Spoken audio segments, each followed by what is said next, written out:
Kia ora. How's it going? Hello. How are you, everybody?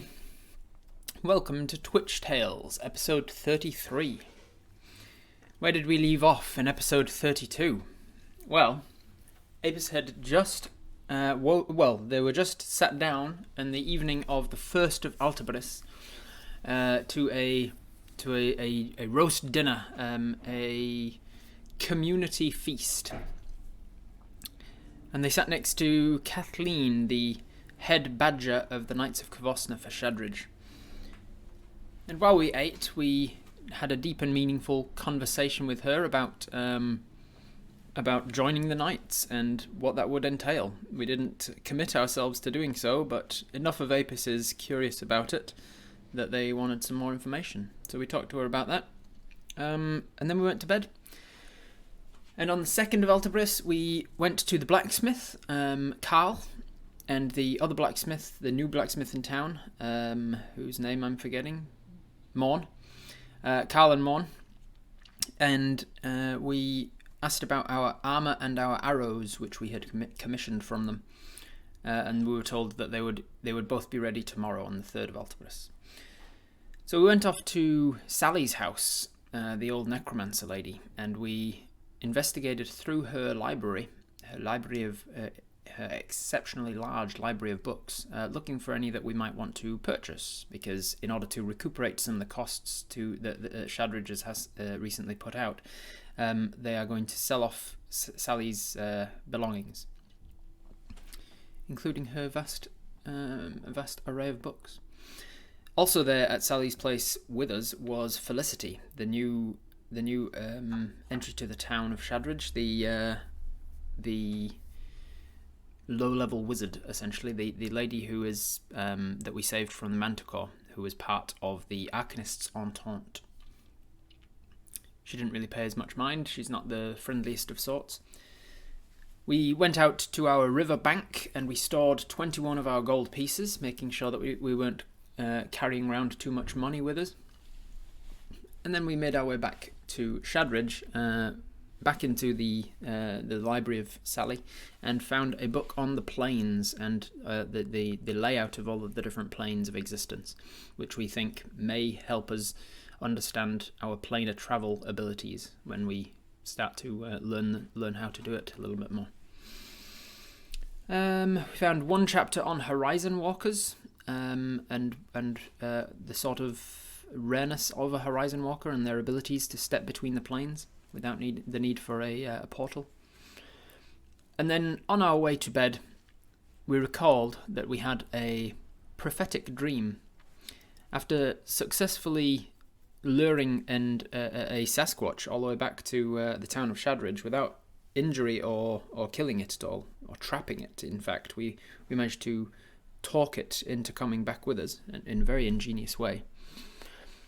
It seems the god of hunting, Ultimez, was pleased enough with us that he gave us a boon to our hunter's mark, and through practicing our hunter's mark on our bee companion Mel, we discovered that the range of our hunter's mark is now doubled. We now have twice as big a range on our hunter's mark. We can hunter's mark anything within 180 feet of us. We were very pleased with ourselves for having worked that out by using our 3 spell slots to cast it 3 times on Mel. But as you can see, if I click the right button, as you can see down here, we have 0 spells left. 0 spells left. So we went off to sleep, and we decided, what are we going to do? Where are we going to sleep? Let's save some money and let's go sleep in the wild. So we're sleeping in the wild with no one to keep watch and no spell slots. And that is where we left off. So, what do you guys think Apis would dream about as you go to sleep? You set up your little bed camp and bed camp. Set up your little campsite with your bedroll, and you go off to sleep with Mel cuddled up somewhere nearby, curled up in the flowers. What do you reckon Apis is dreaming about? Apis is dreaming about cupcakes, dreaming about food, dreaming about rabbits that don't die from twig blights, dreaming about Ungerhef, maybe. Dreaming about sunshine, lollipops, and rainbows everywhere. We're a ranger. The wilderness likes us and no random encounters while resting. Yeah, sure. That's how it works. Flashback to the dragon we saw in our last dream. Maybe. I'm going to assume it's going to go well. You know what they say, assume, it's all fine. Yeah. A nice dream about hedgehogs. Alright, so Apis is having a nice little dream about hedgehogs. And then the morning comes, and you have a long rest. And you get all your hit points back, and you're back up to full hit dice, I think. And you've got your lucky horseshoe back. And nothing happened. Well done, everybody. You had no encounter in the night, so you put your bedroll away, and you and you head on back into Shadridge proper.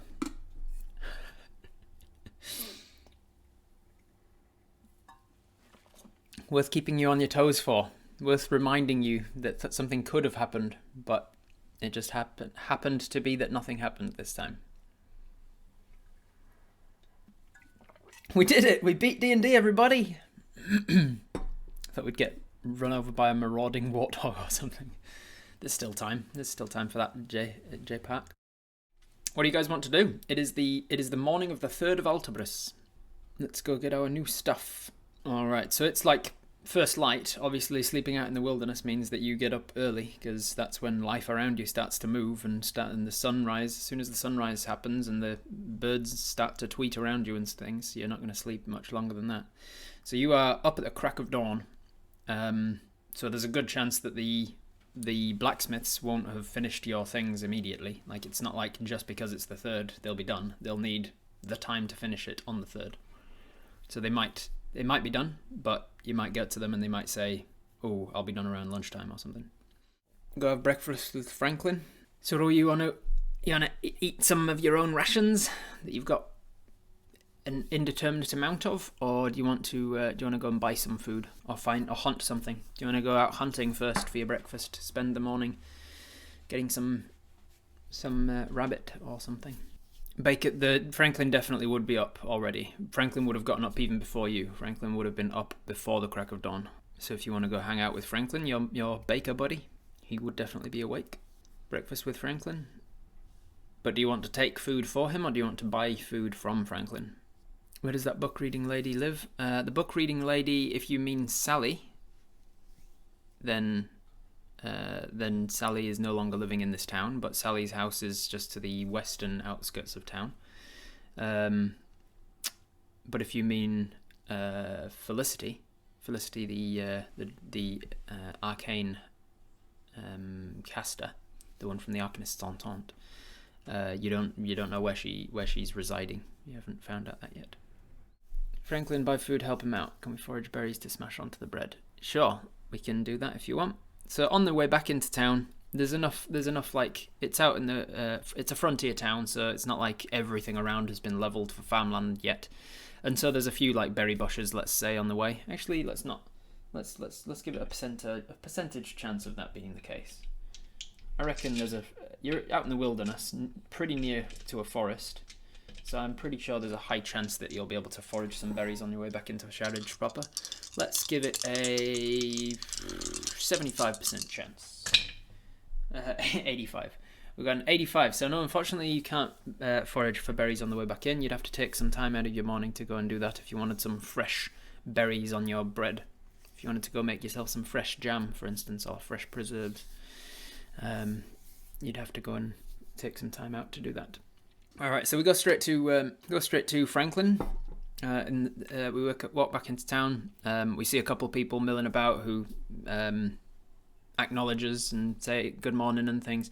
The thing that we're noticing is that people are slightly more friendly to us these days. On the whole, there's a lot of friendly people in Shadridge, but more people than not were hesitant about us and hesitant about what our motives were in the town and things like that. People People have to have a level of caution to themselves when they're living in a population of only about 100 people and on a frontier town where there's all sorts of monsters and not a very large law enforcement and things like that. So people tend to at least for the first few times in the town, people were a little bit. But then it seems over the last couple of weeks you have really proven yourself as a powerful ally to the town, and so people are generally friendly to us as we walk past and things.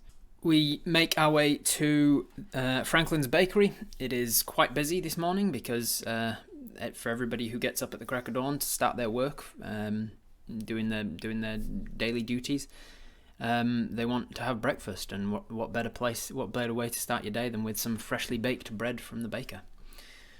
So we wander in and we see that there's maybe half a dozen people in there. There's a few people waiting for their order, and a couple people just who've got their order and are now just talking to each other before leaving. So what do we want to buy? How much are we willing to buy? How much are we wanting to spend on baked goods for Franklin? Do we want to persuade him to just give us any throwaway stale things for free, or do you want to actually buy fresh and help him out financially? He's not destitute by any means. Franklin's doing well. He's a very popular baker. Fresh, nom nom nom. So let me give you some examples of prices that things might cost. A gold piece, as a rule of thumb, is about $200 thereabouts. So a silver piece is about 20, and about a copper piece is about 2. Gives you a ballpark. Food, drink, and lodging. I'll just accidentally flex that I've got my own custom D&D screen with my own custom stuff on the inside that I find useful to know. You know, tables that I want to reference that I got put together specifically for me. And down this end is food, drink, and lodging costs. So a squalid meal, 3 copper pieces. We've got a loaf of bread, about 2 copper pieces. A hunk of cheese, about 1 silver piece, because obviously it's expensive stuff to make. A hunk of meat, a big like a leg of lamb or something, might be 2 silver pieces, something like that. So what do you guys? How much do you want to spend on bread and baked goods? You want to spend a couple copper? You want to spend a silver? So a couple people saying about 2 silver. One person saying 5 copper. We'll go in the middle and just spend 1 silver, eh? We'll go in the middle. We'll spend 1 silver piece. If this will let me click on the thing that I'm trying to click on. We spend a silver piece on buying bread. Once it gets to our turn, we wait about half an hour to get through the half dozen people that he's already serving. And once we get to the front, he acknowledges us warmly and gives us what we're asking for. You can make your own mind up about what it is that we're buying, but we've got a decent amount of baked goods for that. Enough for a nice filling morning meal, and then maybe like an 11's snack later, and then we'll have eaten it all up then. If you want to catch up with Franklin, if you want to have like a roleplay scene with him, then you'll probably have to wait until his morning rush is done, which will probably be another half hour or so. So it's up to you guys. If you want to hang around, you can, but he's currently busy, as a baker would be in the morning.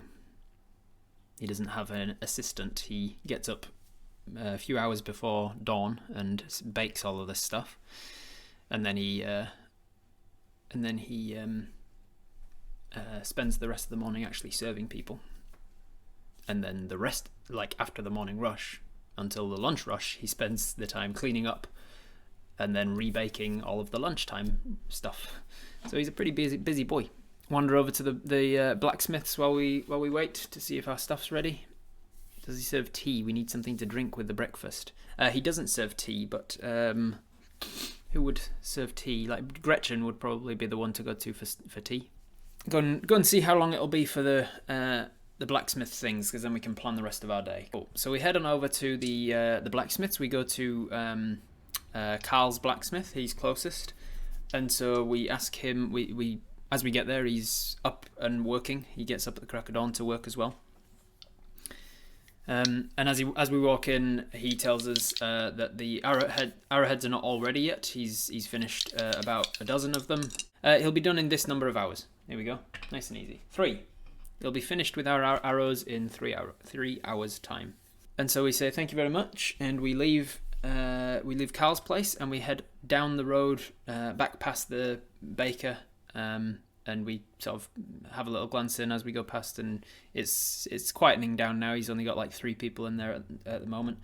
We walk past his place back to the edge of town, as if we're going out east towards the menagerie. And that's where they built the new house that we saw them building, and it seems to be all made and finished now. They're working on the interior still, but it's now in a usable position for Morn, and Morn is moving all of his stuff in.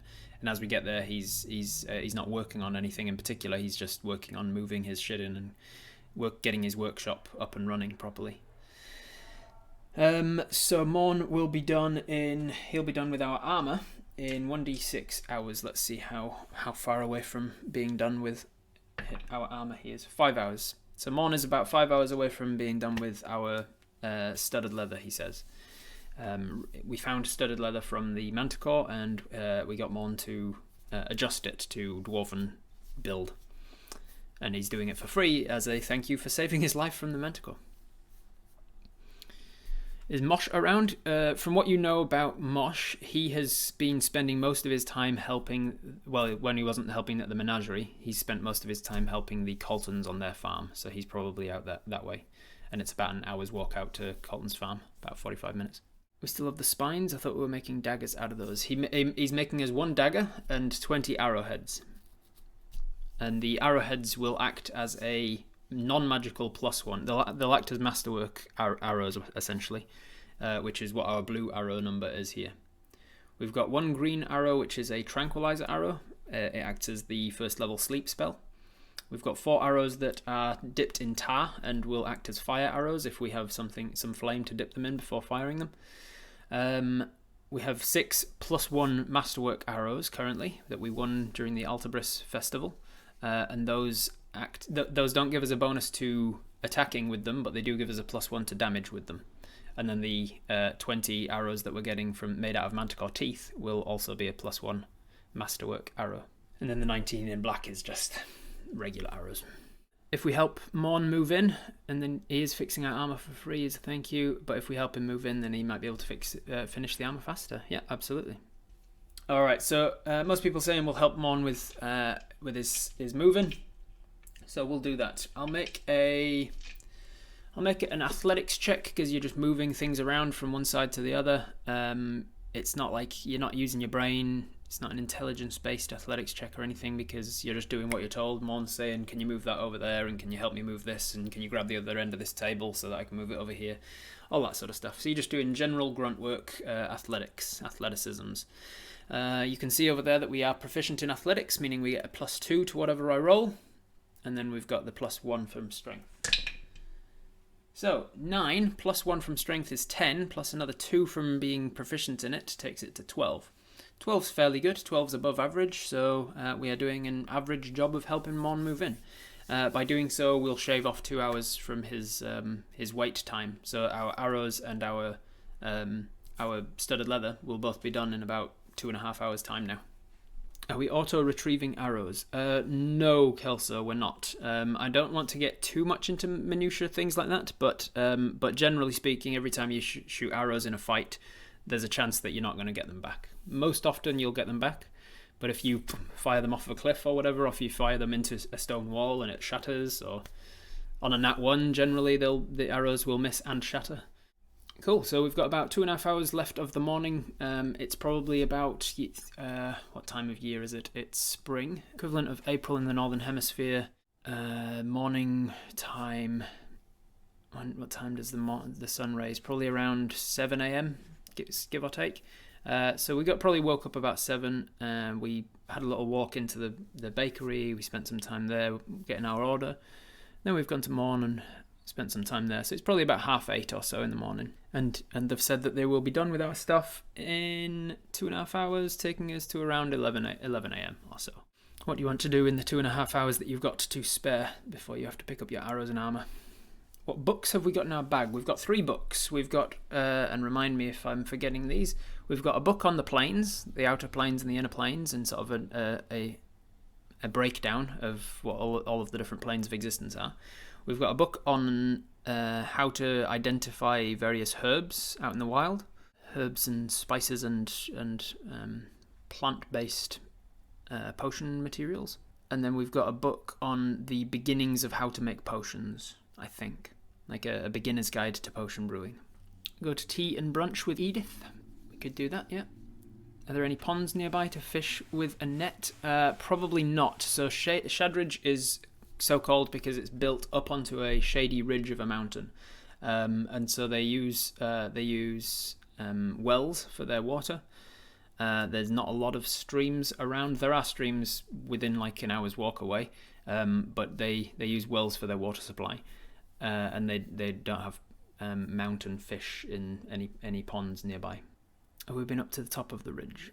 Do we know what's up there? You could go and explore further into the mountains if you want, but things like that are dangerous. Obviously, you are out in the frontier land of the wilds, the unexplored and vastly uncharted wilderness. So just wandering off to explore the mountains just out on a whim is a pretty easy way to get killed. Most people are saying, like the majority I would say, are saying to read one of the books. So which book do we want to read? The potions book, the book on the plains, or the book on identifying herbs and plant materials?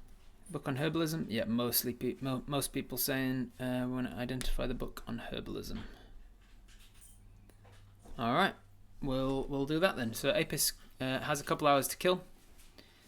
So they go off to find a tree to sit down beneath, and they get out their book on herbalism, and they start to read. Are we reading for like 2 hours, 2.5 hours? Are we reading for the whole time? Reading for a couple hours, or do we just want to read for like 1 hour? Read for the full time, 2 hours, 2.5 hours. Yeah, okay. So we'll read for 2 hours, and then we will go and see if Kathleen's awake and get the letters. And then we'll grab our things and we'll be good to go. Alright, so we are training ourselves towards herbalism, essentially. There is a herbalism kit down here. Boop, boop, boop. We have a herbalism kit, but over in the tools section, you can see that we're proficient in brewer's tools and panpipes, but we're not proficient in herbalism kit. So we can use the herbalism kit, but we won't get to add our proficiency bonus of +2 whenever we're using it. But by finishing this book, we will essentially be training ourselves in herbalism, so that anytime we do anything that requires a herbalism kit, we can add our proficiency bonus. So how training works in my games is, and if you want access to these rules in full, you can find them on my Patreon.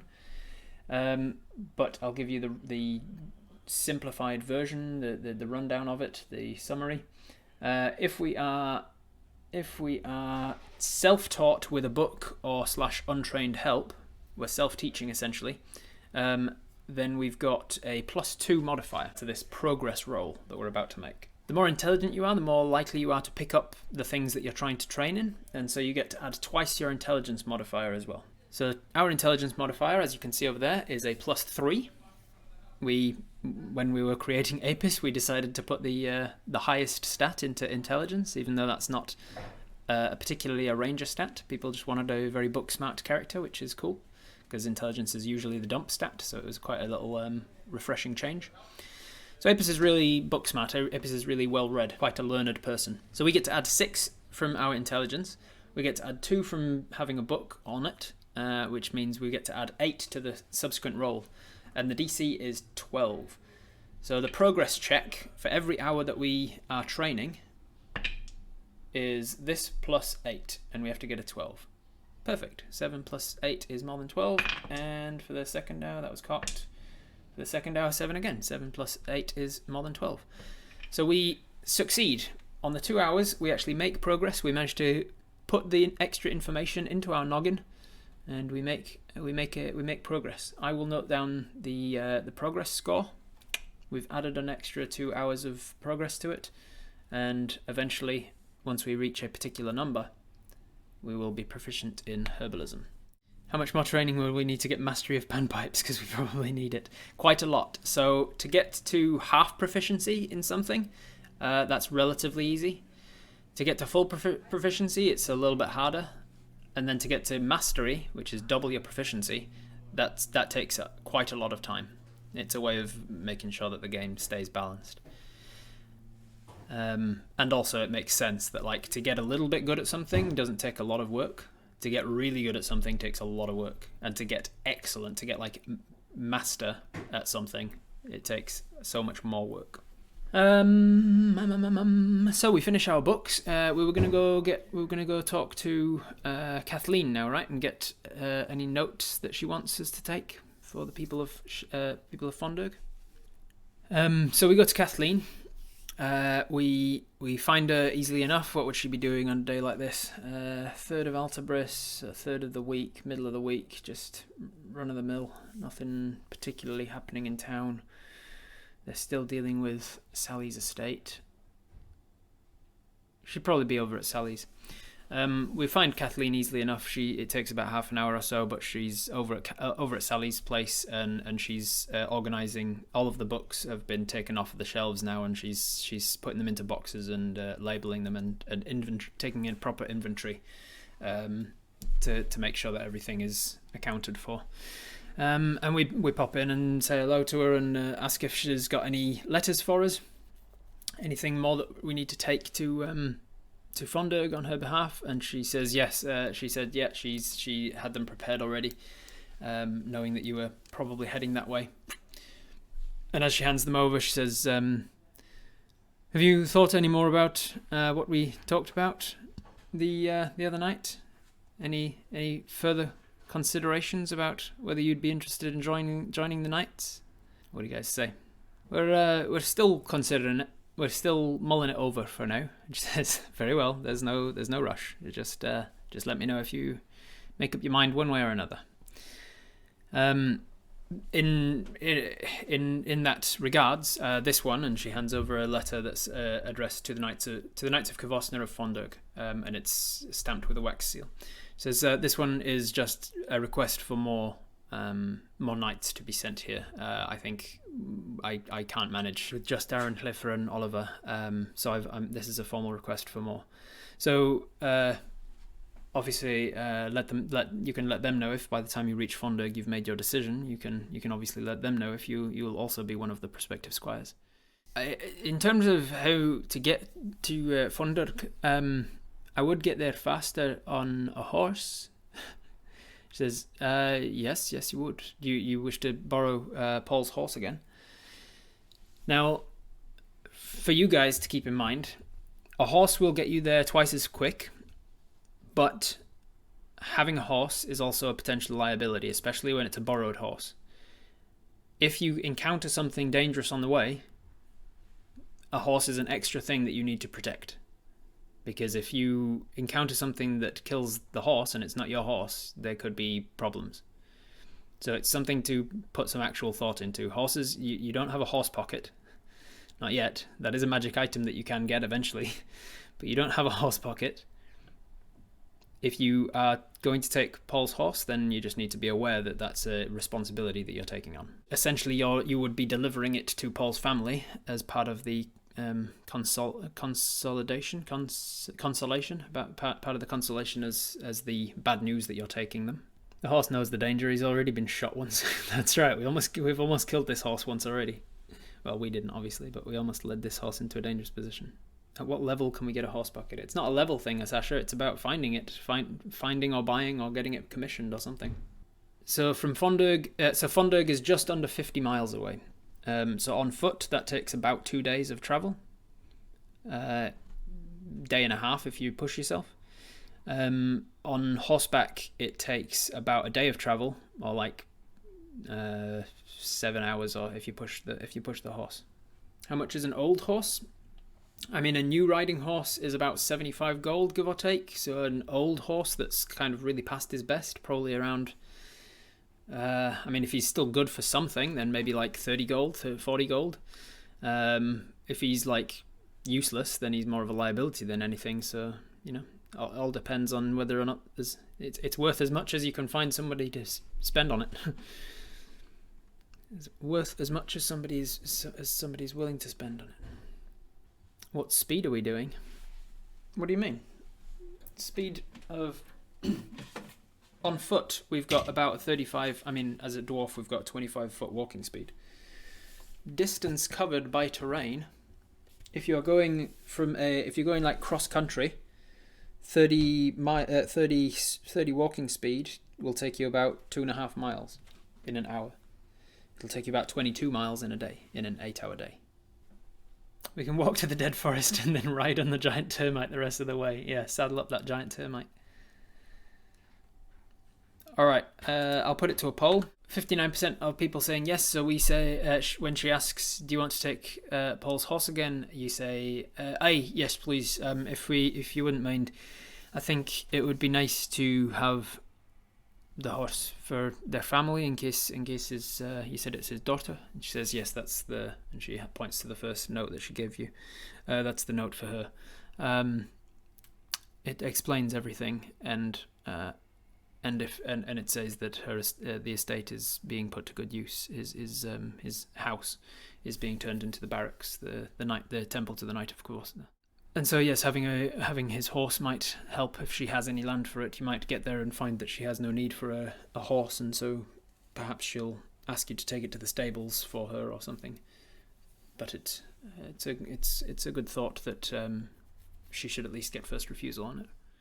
So that's what we do. We get the horse and we're going to get the horse to take to Fondirg. Now, however, we leave Kathleen to doing whatever she's doing, and we head on back to the blacksmith, and we get there just as he's sort of finishing up the last of the arrows, making sure that it's all attached properly. Thankfully, Carl is both blacksmith and fletcher, so he knows how to make decent arrows. And he hands them over, and he says, "I'm really, really happy with this one. These 6 here are the favourites of mine. I think they're perfectly straight down every angle, and the fletching went on just as I would dream. The manticore head by this point, these were the first ones I did, and he shows you them, and they're definitely still good. They're much better than regular arrows, given the density and properties of the manticore teeth. They're almost like shark teeth. They've got the natural arrowhead sort of point to them anyway. I'm not super happy with those, and you take them, and as an archer yourself, you can see the imperfections that he's talking about, but you also can see that this is still a very good arrow. So he hands them over. I don't believe we have any more money to pay for that, because we provided the manticore teeth and we sold him a bunch of other stuff, and he kind of took that into account when he was pricing everything up. So I'm pretty sure we don't need to pay for that. However, we have a regular sized quiver, and we've already stuffed it with more than 20 arrows, and quivers are only meant to hold about 20 arrows. So I'm going to make the decision that Apis is going to take out their regular arrows, their 19 regular arrows, and replace it with the 20 masterwork that we have. We have 26 masterwork arrows. So whenever we're attacking, we get to decide whether we're attacking with a tranquilizer arrow, a fire arrow, or a +1 damage arrow. Can we sell the regular ones to him? What do you guys think? Would you want to sell him the 19 regular arrows, or do you want to just give him them? A lot of them are like goblin arrows that we took from goblins that we've killed, so they're not the best. Will these arrows prevent shattering, so they're reusable? Maybe. They will still be breakable. They're not magically enchanted. Just free gift, making friends. So you just hand over 19 arrows, and you're like, "Here, you can keep these ones." And he goes, "Thank you very much. It's very kind of you." And it's like a tip for his good work. And so we then turn around and we head back to Morn's blacksmith shop, and we get there just as he is finishing up our alterations. We spend the next sort of half an hour to an hour actually getting dressed in it, and it's a little bit itchy here, and he goes in and trims some of the the leather thread that he's... Oh yeah, that's right. I need to shave down this bit, and there we go, and softens this bit up and puts some leather polish on this bit, and this stud isn't quite sitting right. Okay, I'll get rid of that stud. Just last minute tweaks. And then after about an hour, we've got studded leather armor on that is tailor-made to us, which means our armor class 15 armor class. We are 5% harder to hit now. Congratulations. All right. So well done, everybody. You've got your armor class increase. You've got your damage increase. You've got your letters to Fondirg. And you've secured yourself a horse. I think it's time you leave. It's probably about noon at this stage. You've got you're probably getting hunger pains now that you've well, actually you bought enough at breakfast that you probably eat last of your baked goods, your pie.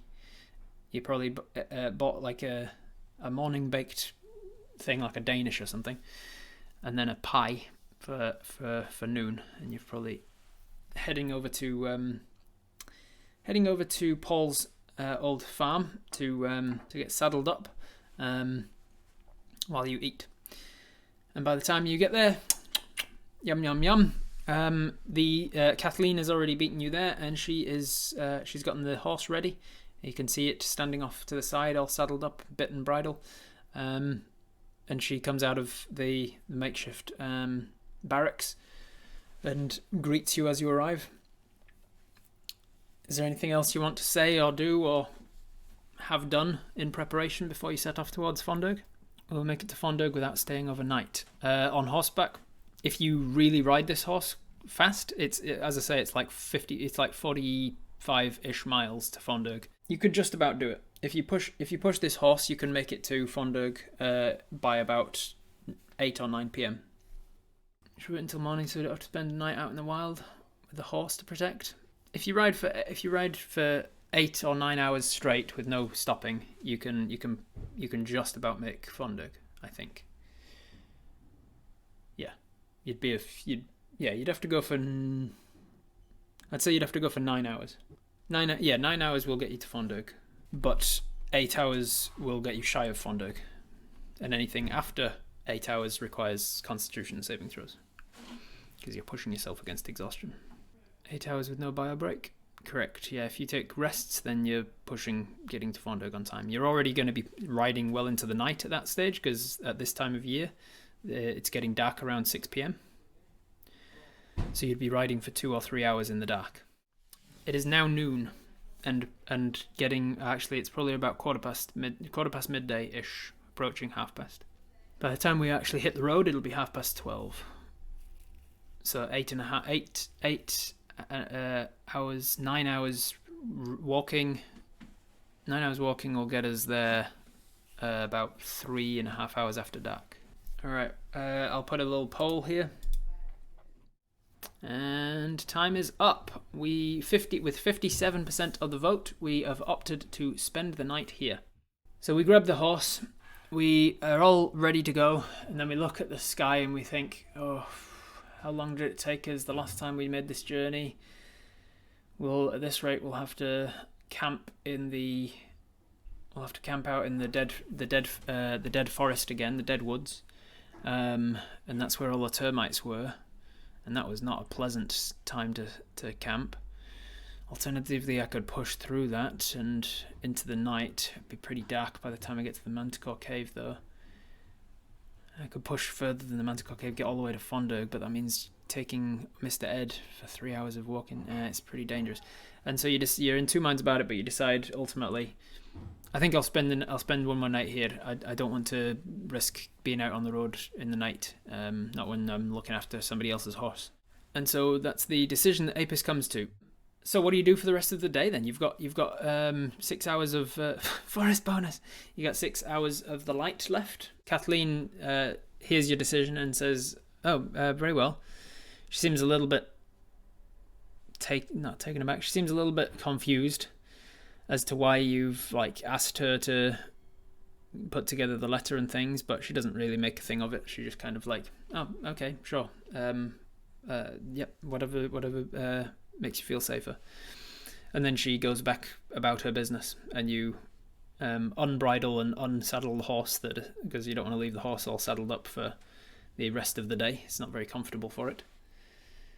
So you spend a little time unsaddling and unbridling this horse. What are you going to do for the rest of the day? Go hang with Edith?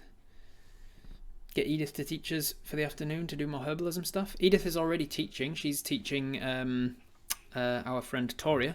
So we could go and join in that lesson if we want to learn more herbalism stuff. That would definitely be a good thing to do. Anybody else got any other ideas? Spy on Felicity for a bit. Herbalism training, more herbalism training. Go check on Franklin and Edith, ask if either of them needs anything from the city. Alright, so most people saying Herbalism and Edith. Cool, so we head over to Franklin's place first, just to tick both boxes for Mythical. We head over to Franklin's place and we ask him if he needs anything from the city, and tell him that we'll be going there, and he says that he's fine, like he gets his supplies as needed from Lucille's. He gets his supplies from Lucille's shop, general store, and she is the one to organise how often they need new things. And she gets most of her flour from the miller. I forget what his name is. There's an old miller in town, and I know he's an old miller because if you hadn't have worked out the shadow problem sooner, he was going to be the next victim. He was the next oldest person in town. Miller. His name's Milton Threff. Milton Threff, an elderly human male, and he runs a mill out near Colton's farm. So the Coltons grow the wheat, they give it to Milton, and Milton thrashes it obviously, and gives the bags of flour to Franklin. Threff, Th, where are you, buddy? Threff, Milton Threff. So Franklin says he gets most of his stuff from Milton, and the rest of what he needs from Lucille, and so he doesn't need anything but have fun and enjoy the journey, and he'll see you when you're next back in Shadridge. And then you go to Edith and you say the same, and she says that she doesn't need anything in particular. She gets most of what she needs from the elves when they come into town, and she grows the rest herself. She's got a few herb gardens out the back. So they're all, as you'd expect in a frontier town, they're all fairly self-reliant, self-contained.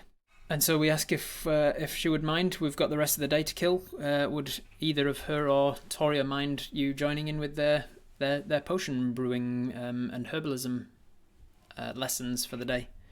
And she says not at all. Now, training in herbalism, if you want to specifically go herbalism, then you're probably best off reading the book, because Edith is teaching Toria potion brewing specifically, not herbalism. There's obviously herbalism involved, and one of the stages of brewing potions is herbalism. But you'd be learning herbalism as well as brewing, as well as alchemy, as well as some basic arcana. And so if you want, you'd be learning potion brewing, which includes herbalism, rather than just focusing on herbalism. So what do you want to do? Focus on the herbalism and just read the book, but in their company, in case you've got questions for Edith. Okay, we'll learn the herbalism stages of the potion brewing when they're doing that, and when they move on to the potion making and brewing part of it, then we'll go back to our book. Makes sense. Cool. So we've got, I'd say, without getting exhausted, we can do it for about 6 hours. So let me grab a few different d20s and roll this. And we're adding 8 to it. That's all the d20s that I've got in this one, so I'll roll it again. We're adding 8 to it, we need a 12. So any of these that are 4 or higher is a success. All but this one. And because we've got Edith's help, actually we need only less than that, right? Because, let me open up my herbalism training. Amateur teacher with divided attention, which is essentially what Edith is right now. She counts as an amateur teacher, but she has divided attention because she's splitting between us and Toria. So we actually get a +4, which means we only needed a 2 or more to succeed. So 2 or more to succeed. So for 4 of them, yeah, we succeeded on all 6 of our hours. We've got another 6.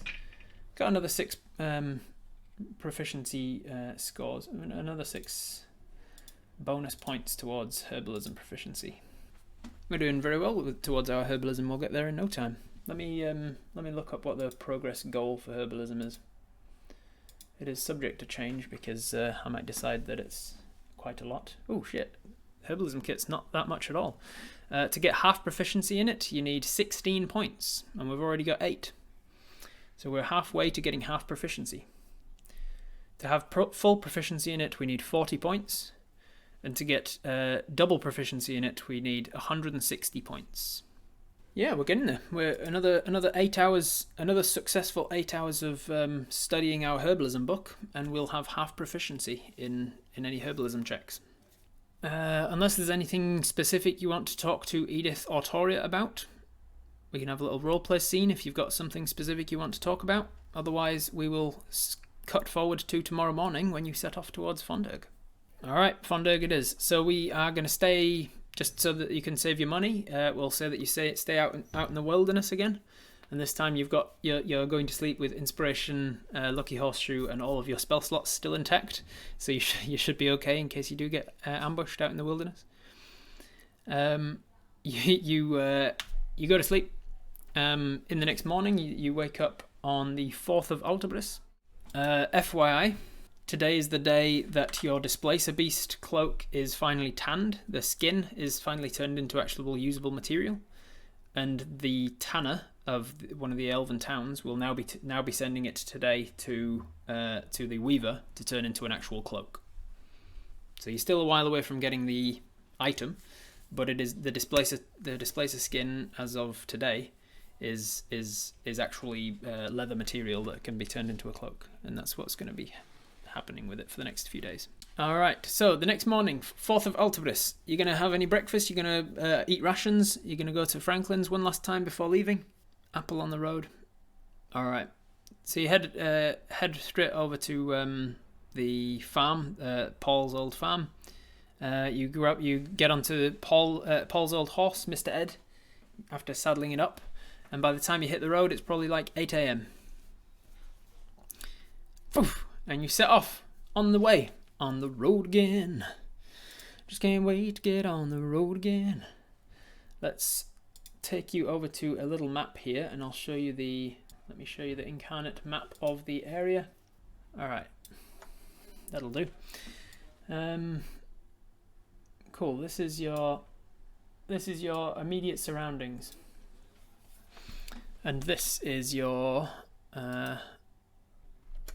Shadridge map. You've got your Fair Woods here, you've got your 4 sister villages here, you've got the Goblin Camp here. This little black dot is where you keep your money in the riverbank. I've added a sense of scale to it now, so you can see how many miles everything is. This is the Beckathin Mountains and the Pocktip Desert on the other side, on the leeward side of the mountain range.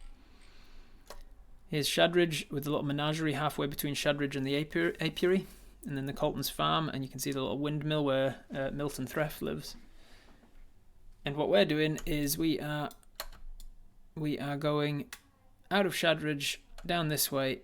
We are entering into the Deadwoods, which we can see on this map here. Shadridge, this is the Beckathin Mountains, this is the Pocktip Desert, here's the Fair Woods and the Great Expanse. This is the Deadwoods, and then past the Deadwoods is where an actual path starts towards Fondirg. There's another path that goes off towards an elven town that you would know about. You've probably not been there, but you know it exists. It's called Pisclanta. And the woods surrounding Pisclanta is called the Bright Woods. And then Fondirg is down here. And Fondirg borders the very, very large forest called the Giftigald Forest. To give you a sense of scale, what would be the scale on this map? There's the sense of scale. So 50 miles is this, so 50 miles is that.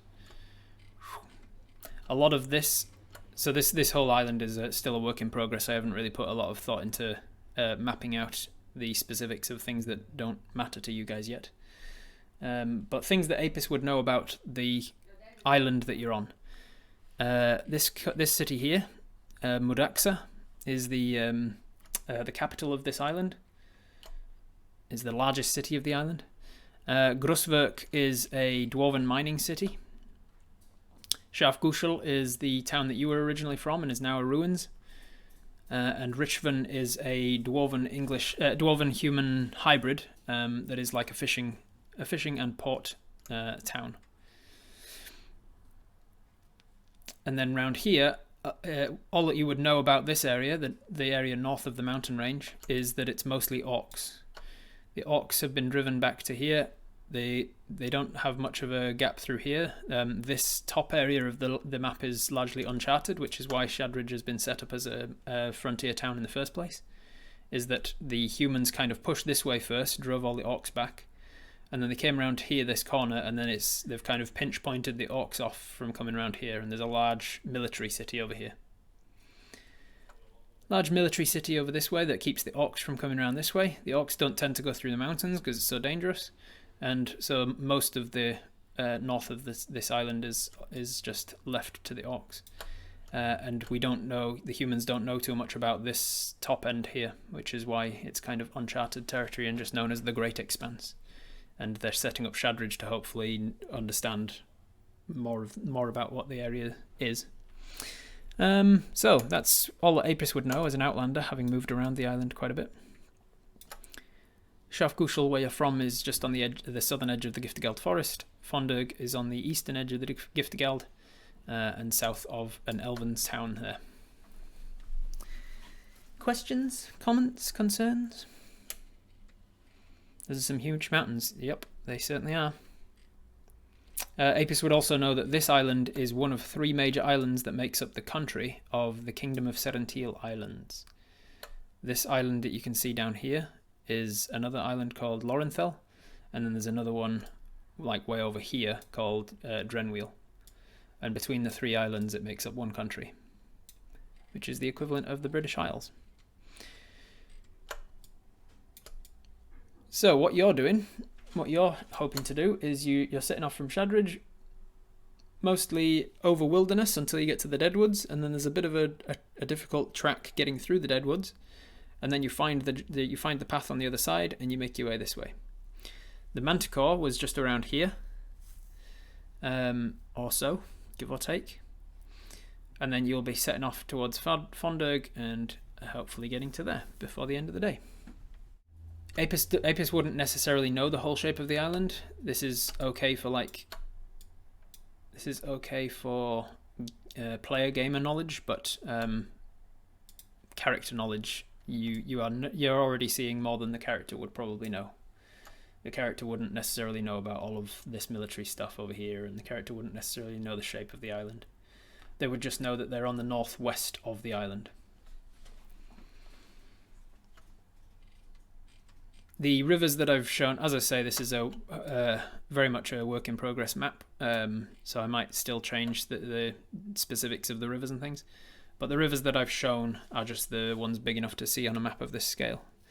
There would be other streams and tributaries and brooks, and obviously lots of different smaller rivers and things.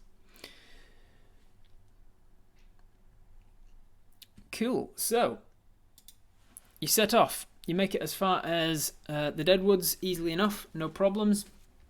Probably a few hours, 3 hours or so. You're in the Deadwoods by about noon-ish. A little bit before, maybe. You pick and choose your path through the Deadwoods nice and carefully. It slows you right down. It takes you about maybe an hour or so to get through the Deadwoods, because it's quite large and there's quite a lot of dead trees. You do see a couple of larger termites. Not one. You don't see one quite as big as the one that you saw during the middle of the night when you were sleeping here the last time. That was like the size of a Great Dane. But you do see some about the size of like a Staffordshire Bull Terrier or so. Forest bonus! Eventually you manage to get your way through the Deadwoods and out onto the other side where you find the path. And you journey on down the path towards where you found the Manticore the first time. You're keeping your eye out for where that area comes up, and as you get close, you recognise that there is there's sort of a disrupted area of the dirt path where the cart, the sort of bait of the manticore trap, was on its side for a long time. So there's clear signs that you're in the right area, and sure enough, you can sort of look around and you recognize that there is the manticore cave there. Nothing in the area, no bandits jump out to attack you. It hasn't been re-inhabited by another manticore or anything since then. And so you continue on. Since you did not opt to set off and push the horse really hard, you don't have any negatives to your perception, your passive perception. So your passive perception is a +2 from your wisdom, plus another 2 from your perception bonus. And so your passive perception is 4 plus your passive bonus, which is between 5 and 10, depending on the circumstances. Is there anything you want to do while you ride? Or are you just riding and keeping an eye out? Are you playing panpipes while you ride, or are you both hands on the reins? Are you giving the horse head? That's the terminology, right? You're giving the horse its head. I learned just the other day that if you let the horse choose the direction instead of steering it with its reins, it's called giving it its head. Giving it its head. Giving the horse its head, not giving the horse head. It's very easy to ride a horse one-handed on a walking pace, so we could have a free hand to do some panpiping. Yeah. Cool. So we do a little bit of panpiping. Let's make it a training roll, because we might as well be training panpipes towards towards actually getting better at them. We've got a few hours to roll to deal, depending on how well our first few hours go. So again, this is going to be our this is double our intelligence, but we're self-taught, so we're not learning from a book of panpipe music or anything like that. We're just teaching ourselves, so we're getting no bonus except for double our intelligence, and we need a 12. So these need to be a 6 or more to make progress towards our panpipes. That one's cocked, but that one's a nat 20, which counts for 2. Oh, another nat 20. Damn, we got 2 nat 20s. So 2, 4, 5, and this one was cocked. 6. 6 progress out of 4 hours of playing the panpipes, because of course nobody's listening, nobody's watching, so of course we get 2 nat 20s when there's nobody around. That's 4 hours of playing. We're doing a pretty good job. We've been riding for more than that, so let's give it another 2 hours. One more success. Just one of the hours we're starting to focus on other things, and we're not really making progress towards getting better at them. But that's 7 points of progress towards our double proficiency in panpipes music, everybody. As we are walking through a particular wooded area, we know from coming this direction a few weeks ago, when we first sort of moved our way north, when we sort of meandered our way north, we know that we're about an hour or so away from Fondirg. As you're trotting through a particular part of the forest, something catches your eye. You look up and see a squirrel moving through the trees, but it darts behind one of the trees, and there was something about it that didn't seem quite right. So you pull your horse down to you sort of pull him down to just like a gentle walk, so that you can keep a better eye out. And as you're looking up, you do see another squirrel move out onto one of the branches, and you realise that the thing that caught your eye is that it doesn't have a big bushy tail. It instead has an almost scaly lizard tail. And you think, oh, that's interesting. And then you hear some like, and you look over to your right to where it came from, and you see that there's another squirrel that's like up on halfway up one of the tree trunks, and it's turned towards you, and you can see its rodent-like squirrel face is replaced almost armadillo-like by scales that goes from the tip of its nose all the way up through the back of its head, and these scales are of like an emeraldy kind of colour. It looks very much like a squirrel, only it has a reptilian tail and green scales up the centre of its head. And how it's holding onto the tree is not with tiny little cute squirrel paws, but with draconic-looking green claws that are digging into the wood of the tree.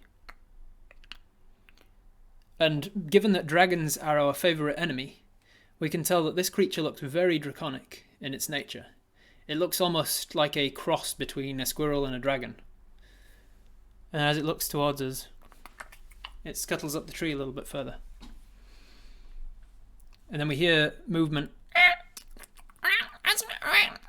And we look up towards the tree on our left, and we see that there are two others of these squirrel dragon things. What do you guys want to do? They're not doing anything hostile towards us yet. You can see that we've just come from the top here. We're heading south. There's two of them up here, and there's another one up here. And Mel is buzzing along behind us. Buzz, buzz, buzz, buzz. She doesn't seem to have seen them. We can ask Mel if she knows what they are in Sylvan, since Mel speaks Sylvan, and so do we. So we turn to Mel and say, "Hey Mel, do you notice that?" And she says, "What?" And you point them out. And you see another one of them has come down into this tree here, and then comes along the ground and sort of into the bushes at the base of this one. And so you bring Ed to a halt. And Mel says, "No, I have not seen these before. They look like squirrels, but they are different, like lizards." You say, "Aye, they almost look like dragons." Animal handling, offer some food. Yeah, we can. We get a little bit of food out, get some of our rations, and we sort of toss them down to them. Let's roll an animal handling check. Let's get the dice cam up. Animal handling, we are proficient in. Let's go back to the main page. Animal handling and wisdom. So it would be a +4. And because they're forest animals, I will allow for a forest bonus. So +6 to this roll. Nat 1.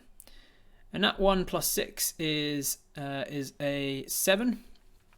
So with a 7 animal handling, we throw a little piece of rations out to it. And it runs out towards us. And then these ones, seemingly seeing that you've fed it something, come rushing down as well.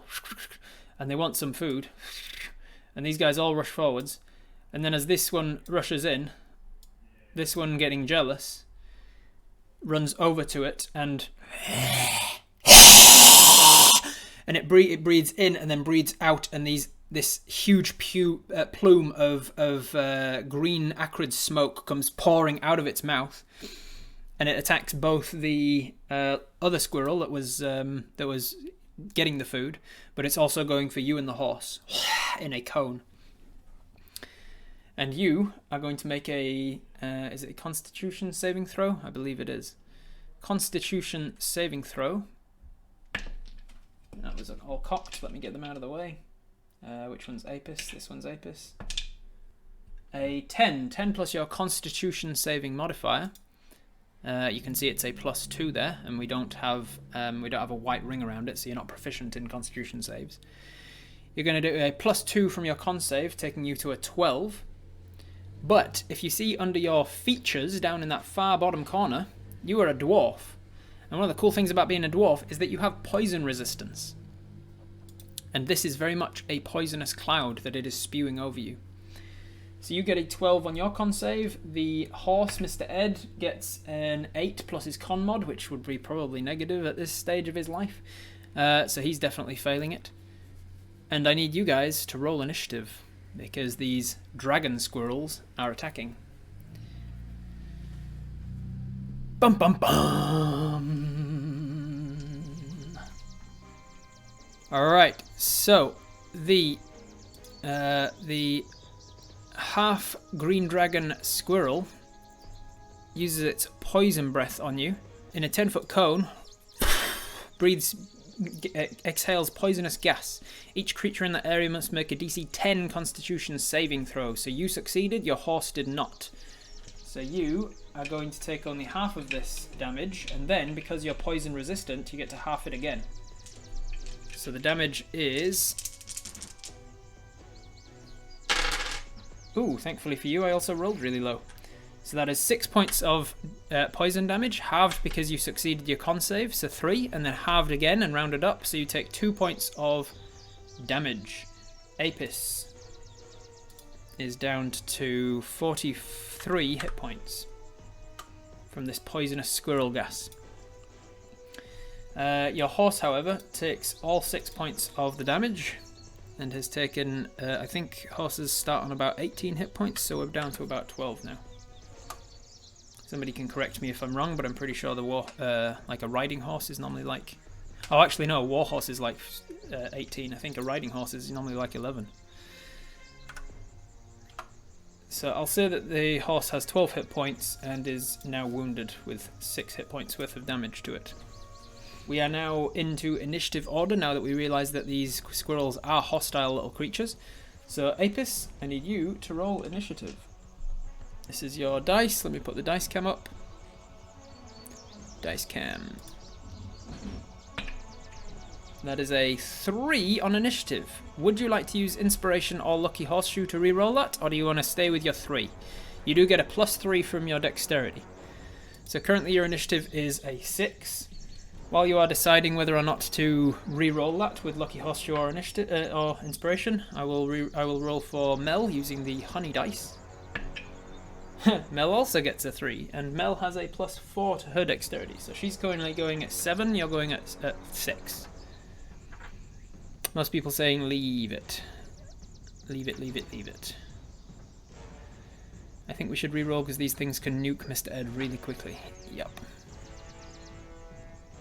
But we might need it later. That is a good point. We might need it later.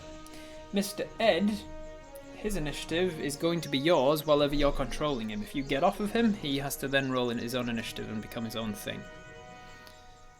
But he goes on your turn otherwise, because he is your mount. Alright, most people saying don't re-roll it, so that's fine. I'll roll off screen for the squirrels. Cool.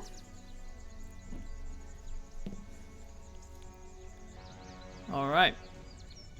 So the squirrels are going first in the initiative order.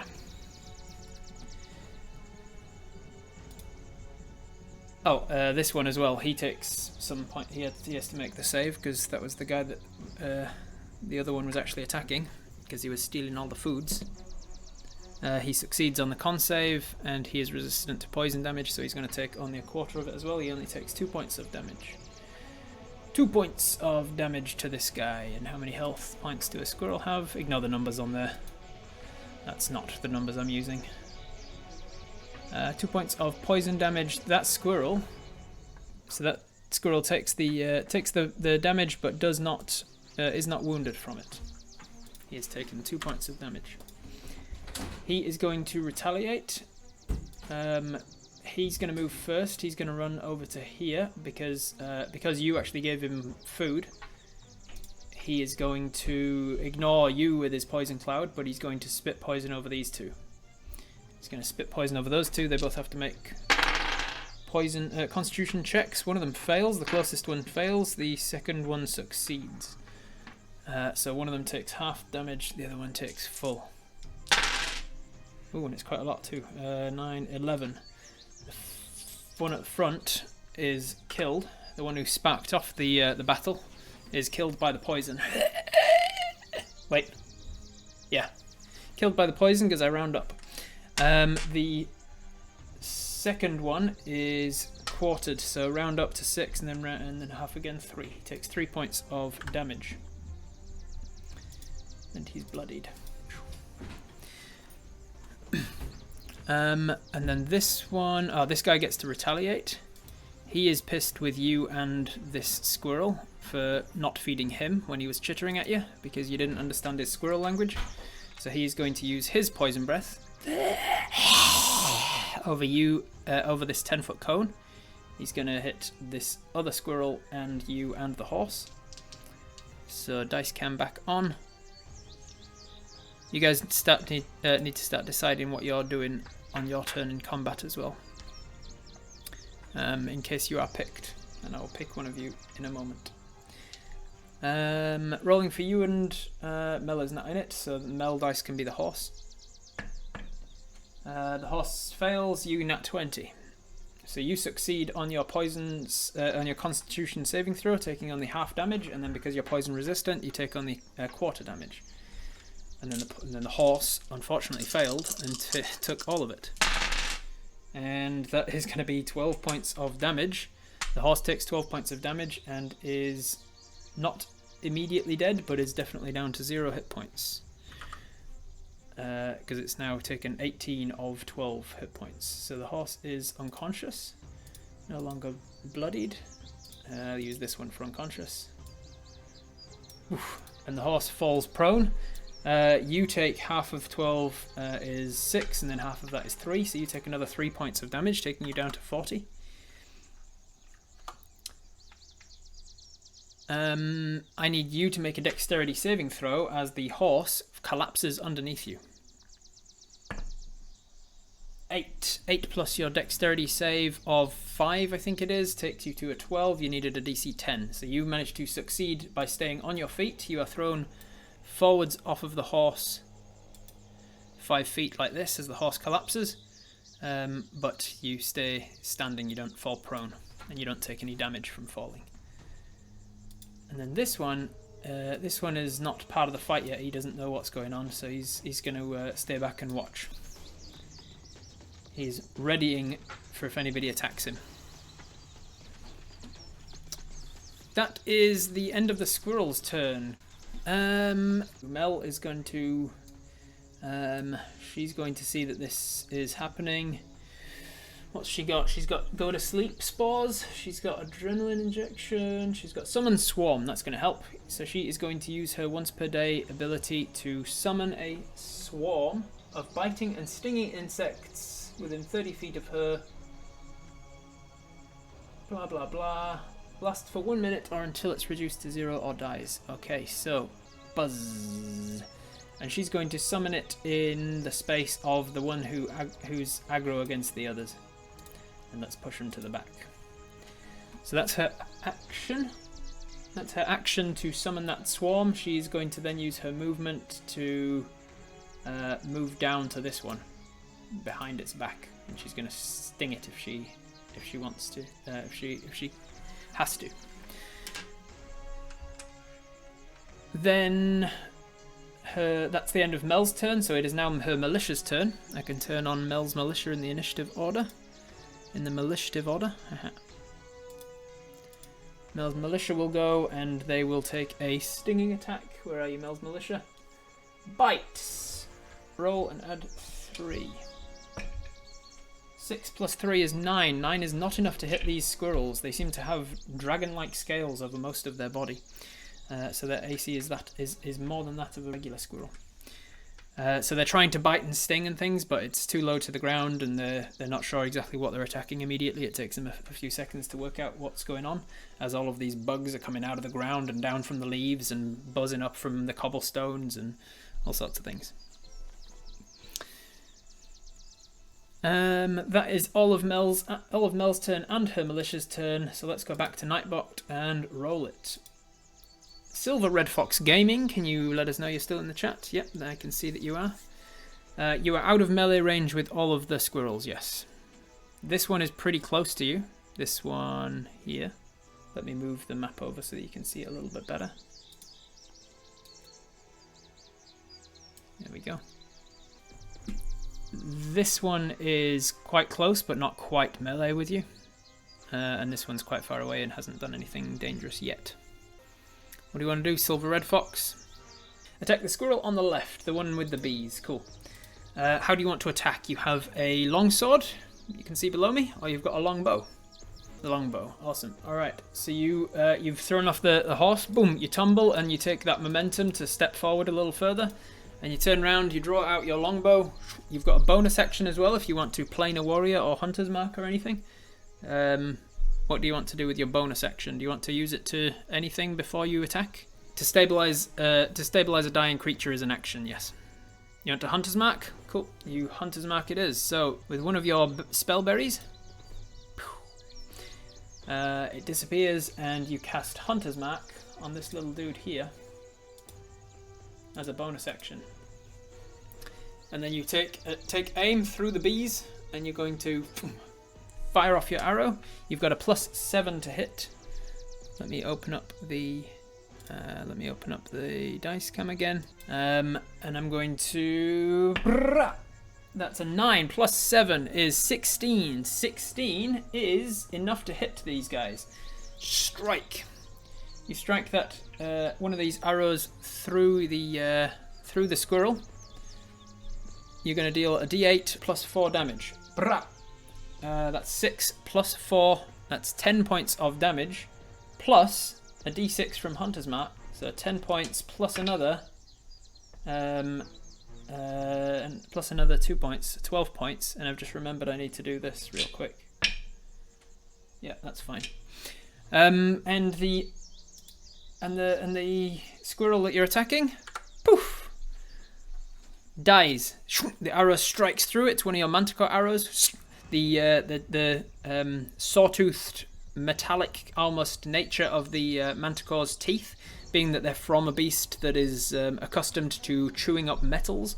It is a very tough tooth, and it strikes through the dragon's scales without too much difficulty, right through the back of this squirrel that falls down to the ground with a squeak. That is your bonus action and your action. On a subsequent turn, you can use your bonus action to move the Hunter's Mark as long as you're still concentrating on it. You can move it to another creature that is still alive.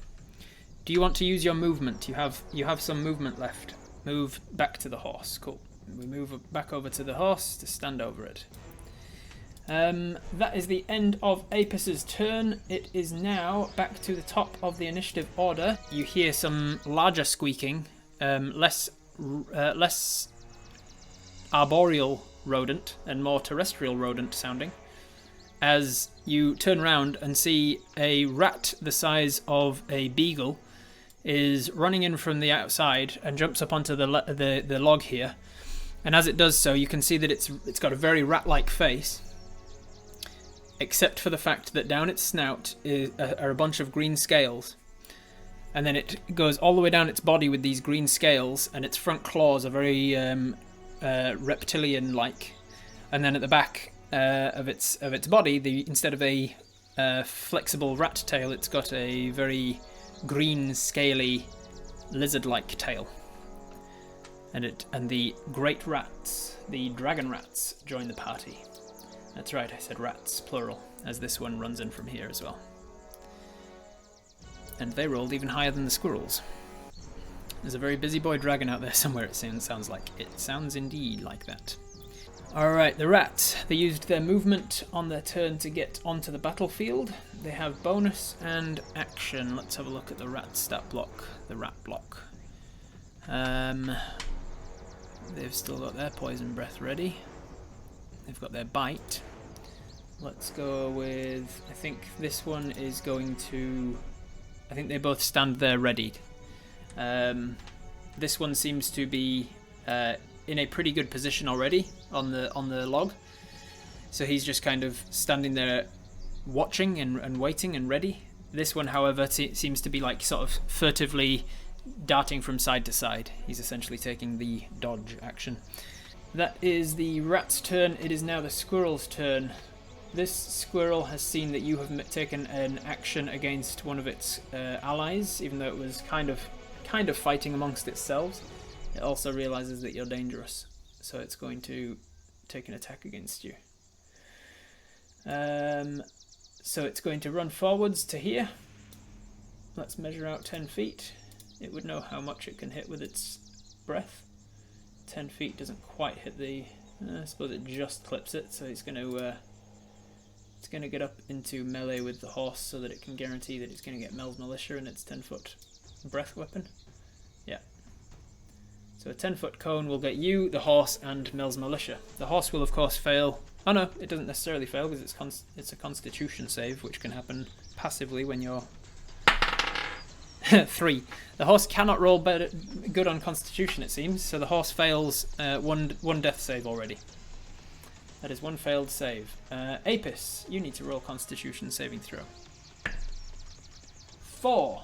4 plus your Constitution modifier of 2. It's going to be a 6. Do you want to re-roll with anything? Or do you want to take the 6? Take it, take it, take it. Alright, we're just going to take it. We've got poison resistance anyway, so we're only going to take half of this damage. Not the worst, not the best. That's 9 halved and rounded up to 5 points of poison damage to Apis. As we ready ourselves over to the horse to look like we're about to start healing it, this last squirrel runs in and poison breaths us. And then the militia need to make a con save. What's the militia's con? 0. Ugh, 3 again. Ugh, these dice are rolling 3s and 4s a lot today. That is a fail for the militia, meaning they take 9 points of poison damage. They are not proficient. They're not. Yeah, they're not resistant to poison. So they take 9 of 16 points of damage, taking them down to 7. So they are also looking wounded now. They're at less than half of the remaining militia. That was that squirrel. This squirrel, let's see if he gets his poison breath back. He does not, so he's going to turn around and take a bite at Mel. He's going to attack Mel with a... where am I looking for it? Squirrel, dragon squirrel. Should have a +2. So still, that's a 9. That's going to miss. So he turns around and... And his little rodent-like mouth opens up and tries to bite at Mel, but misses. She manages to pull her legs back out of his range in time. That is all of the squirrels. It's now Mel's turn. It is now Mel's turn, but before we get to Mel's turn, I will roll to see who's got the next turn of combat. Parahelia, are you still in the chat, Parahelia? Could you just put a little emote or something? Oh, there, perfect. You just said goodnight to Bagel.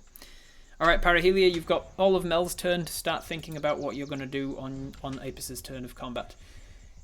Mel, on the other hand, is going to take a stinger attack at this guy. This little scaled buddy. What's your sting attack? +6. That is a 19 to hit. So that will definitely hit. And it does 1d6 +4 piercing. That is 7 points of piercing damage, which will be enough to kill it anyway, even especially because it's wounded. So she stabs her stinger in as it tries to bite her. It pulls back, and then she uses that to her advantage and stings a big stinger through its face, and pulls back, and then flies over here with the rest of her movement. And then militia. She orders the militia to go and attack this rat over here. The militia buzz on into that rat's space, and they will make some biting attacks. They have disadvantage because he took the dodge action. That's a 19 or a 5. 5 plus 3 is 8. 8 will not hit that rat's AC. So the militia have not helped with that, unfortunately.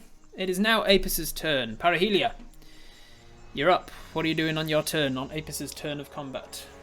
What is Apis going to do? I see you've said stabilize the horse. Now you can stabilize for free with an action. It's just it's a medicine check, and you need to get a 10 or more on your medicine check in order to stabilize. Or you can use an action and a spell slot to cast Cure Wounds, not only stabilizing but bringing back to consciousness and getting back in the fight. Stabilizing will keep the horse unconscious. But it will no longer be making death saving throws. But healing the horse will actually get it back to its feet. So do you want to stabilize or heal? And if you fail the medicine check, he will still be making death saves. You won't have stabilized. So stabilizing isn't a guaranteed thing. Cure Wounds. All right, Cure Wounds it is. I don't want it to be like I'm pushing you to make that decision. It's still your decision. You can just stabilize if you want. I just want to make sure that you are aware of your circumstances. So do you want to cast one of your 2 remaining spell slots to Cure Wounds? Cure the horse. Got it. Will do. So Apis sees that this horse is dying and realizes, God damn, not again. And so Apis reaches out, touches the horse, and silently entreats Flonenshale, the goddess of healing, to aid them with this magic, to lend their healing magics into this horse's lungs that are all filled up with poisonous gas and coursing through this horse's veins already. And as they do so, they will disappear one of the remaining spell slots, and they will cast, they will cast Cure Wounds, which is a D8 plus your Wisdom modifier of 2. 3 plus 2. You heal 5 hit points to this horse. This horse is no longer unconscious, but it is still bloodied, meaning it's less than half its hit points. It's still prone on the ground, but it is now conscious. It's awake. It has got 5 hit points. It's back up to 5 hit points. That is Apis's action. You have a bonus action. You still are concentrating on Hunter's Mark, so you can bonus action shift that to one of the other characters if you want. You could also bonus action cast Zephyr Strike, but you'd lose Hunter's Mark. You could bonus action... Not sure that there's anything else you can do as a bonus action. What do you want to do with your bonus and your movement, Parahelia? Lead the horse away. Okay. So we're going to lead the horse away. We're going to essentially use half of our movement to stand the horse up. And then we're going to start moving it away. We're going to get around the back and start pulling it by the reins to pull it backwards. So we'll go half of our movement remaining back to about here, and the horse will be pulled back with us. And because the horse is not voluntarily leaving the squirrel's range, it's being pulled by somebody else. It means that you can't. It doesn't get an attack of opportunity on it. All right, now we're back to the top of the initiative order. This rat has seen that the bee is doing something hostile. So it's going to run forwards with its movement. It's going to get all the way to Mel, and it's going to take a bite attack at Mel. And this rat is going to disengage. Well, it's not going to disengage. It's going to back up out of the swarm, getting an attack of opportunity from Mel's militia, and then it's going to poison breath it. So first, let's do this guy here on Mel. 19 plus stuff will hit. So where's the rat's block? What are you hitting with, rat? A bite attack. It does... thankfully minimum damage. 3 points of piercing damage. And another 2 points of poison. She's not resistant to either, so she takes the full 5. Mel takes 5 points of damage, taking her down to 25. Then this rat will take an attack of opportunity from Mel's militia, which is a miss. And then he will turn round and poison breath Mel's militia. Mel's militia has to make a con save. 2. Again, this dice, I swear to God, this dice is not rolling well today. Lots of 2s and 3s and 4s. So it fails, so it takes all of the damage. This is definitely going to kill it. In fact, it is... Yeah, it literally, even the minimum damage would kill it. So Mel's militia is out of there. As this 15-foot cone of poison spews from this rat's mouth. That is the rat's turn. It is now the squirrel's turn, of which there is only one. It is going to turn round. Let's see if it gets its poison breath back. It does not, so it's going to take a bite attack against Mel. Hey, nat 1. Which means it might actually bite the rat. The rat's going to put its claws in the way, and it might actually accidentally bite the rat. Unless he succeeds on a dex saving throw, which he does. That is all of the squirrel's turn. It is the start of Mel's turn in combat now, which means we have to open up Nightbot and see who wants to control. BTR 1403, can you let us know that you're still in the chat, please? You have control over Apis for Apis' upcoming round of combat. Mel is taking her turn now, so you've got all of Mel's turn to decide what you're doing. Mel is going to... She's lost her militia. They weren't very useful, unfortunately. She is going to... Is she surrounded by only bad guys? She is, yes. So she could actually fly above them and then soporific spores them, try and put them to sleep. That's what she's going to do. She is going to fly above them. Let me get those wings out to show that she's above them. As she leaves, they're both going to take attacks of opportunity on her. They both miss with a 3 and a 6. This guy rolled a 6. They're not rolling well. What's the rat's modifier? It's not going to be enough. No, it's not going to be enough to hit her. So they both missed with their attacks of opportunity. Mel then uses her soporific spores. She shakes herself like a dog, and then out of her tiny little bee fur comes like this cloud of pollen, which dances downwards in the gravity, just slowly wafting on the breeze until it reaches right above where they are, snapping up at her.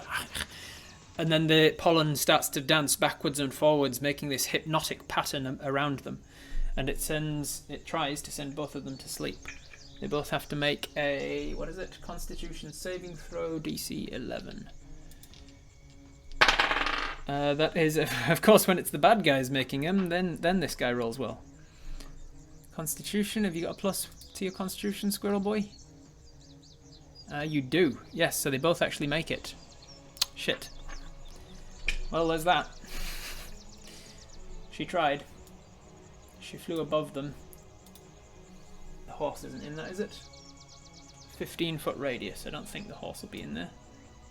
Oh shit, it is. 15-foot radius, yep. The horse is in there, but it's just on the edge, so I'll give him advantage on his con save.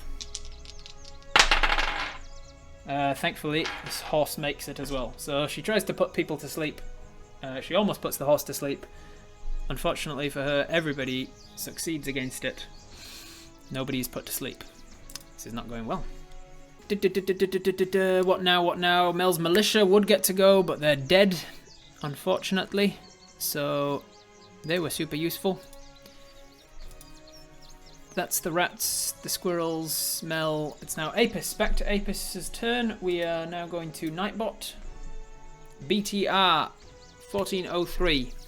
What are we doing on your turn? You've said, can we cure wounds again? You absolutely can. You can see that you've got a little red berry.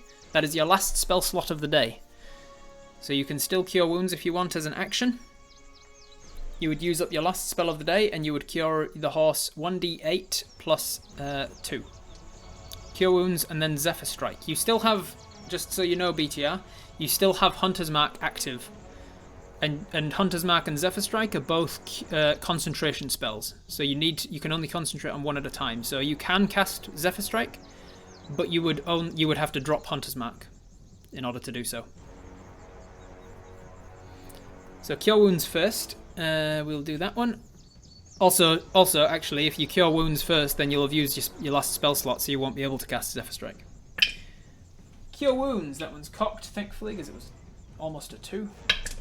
5 plus 2, the horse heals another 7 hit points.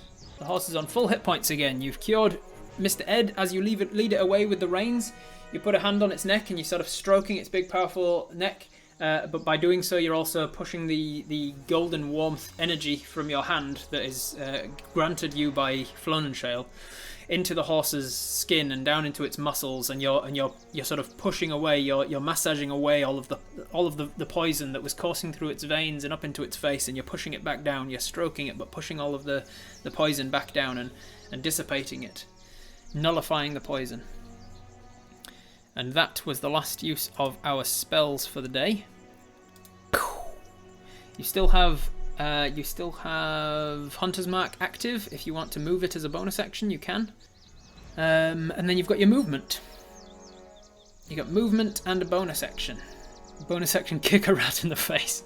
Unfortunately, that would be considered an unarmed strike, and that would be an attack, not a bonus. You can move us both away from the danger. We can still shoot from range. That is a good call. We can do that. Move further backwards with the horse. Cool. That's what we'll do. We will move our movement back up to the edge of the battlefield here, and I will just move everybody else down away from us just to simulate that we have moved further away, because obviously I can't just extend the map willy-nilly. Let's try and zoom out a little so you can see. You've got a bonus action, BTR. What do you want to do as a bonus action? Only things you can do, I think, now that you've used all your spells, the only thing you can do is move your Hunter's Mark. Do you wish to move your Hunter's Mark from one of the dead squirrels onto one of the still living bad guys? Move the Hunter's Mark to the rat on the right. Cool.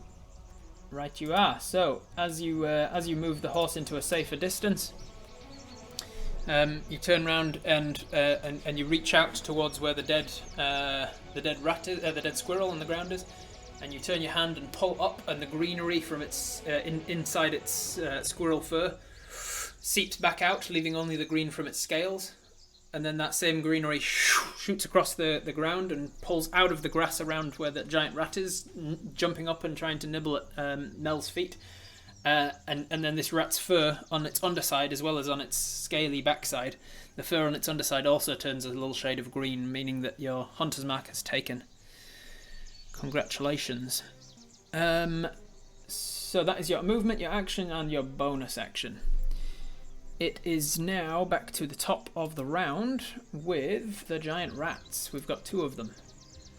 This guy's just poisoned the Mel's militia. Let's see if he gets his poison breath back. He is then going to see you retreating with his meal. Those 2 are obviously fighting over that meal already, so he's going to make a leg it after you.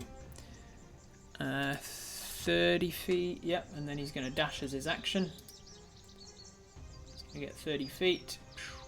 That's all he's going to do on his action. This rat is going to see that the bee is just not an issue. He sees this guy running past him, so he thinks, not if I can help it, mate. And he's going to try and get to you first. He's going to use his movement to get to there. He's going to use his action to dash. He's going to get to within melee of the horse with his action. In fact, he'll be able to melee both of you almost. Alright, so he's using his action to dash to you as well, which means he can't use his action to actually attack you. Then it is the squirrel. This squirrel is realizing that a bunch of his squirrel friends are dead and the bee is too far gone, too far out of the way. So he is going to run after this one. He's going to run over here. He's going to use his action to dash up into a tree, and he's just going to fuck off. He knows a bad thing when he sees it, and he's going to get out of there. The squirrels are no longer in the initiative order. Oops, I didn't mean to turn off just the paper. I want to turn off the whole token, please. Where are you? Oh, it's because you're still called Thunderbolt. That's why I was confused. That was the squirrel's turn. It is now Mel's turn, but before we begin Mel's turn, we're going to draw the giveaway. Ads RW, are you still in the chat? You are, I think. You can start thinking about what you're going to do on your turn. Mel's turn now. Mel is going to, what's she got left of us? She's used up her Summon Swarm and her Soporific Spores. That's all of her once per day abilities so far, so she's going to buzz in and try and stab this motherfucker. She's going to use her Sting Attack. Come on, Mel.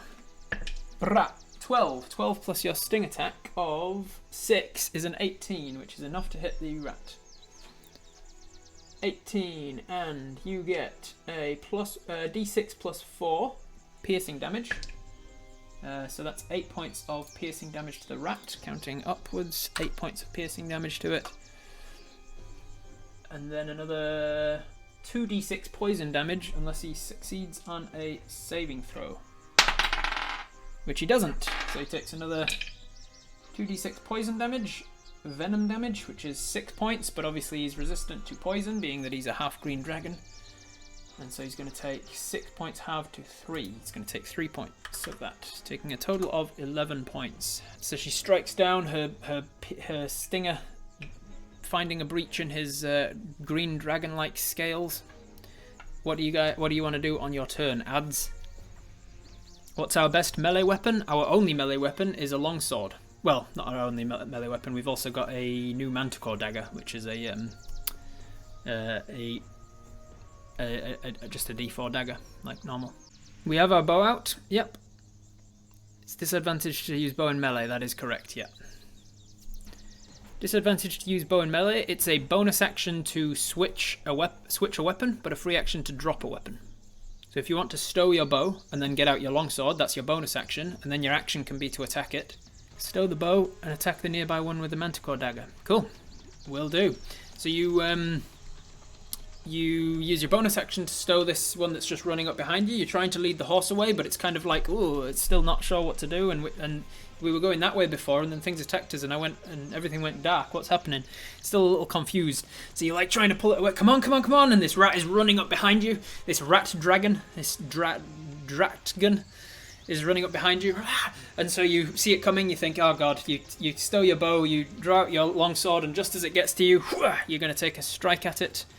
It is going to be a d20 plus 3 for your oh no, it's a Manticore Dagger, isn't it? Which is a finesse weapon. So you get to add 5 to this. 5 plus 5. Unfortunately, that's a 10, which will not be enough to hit its armor class.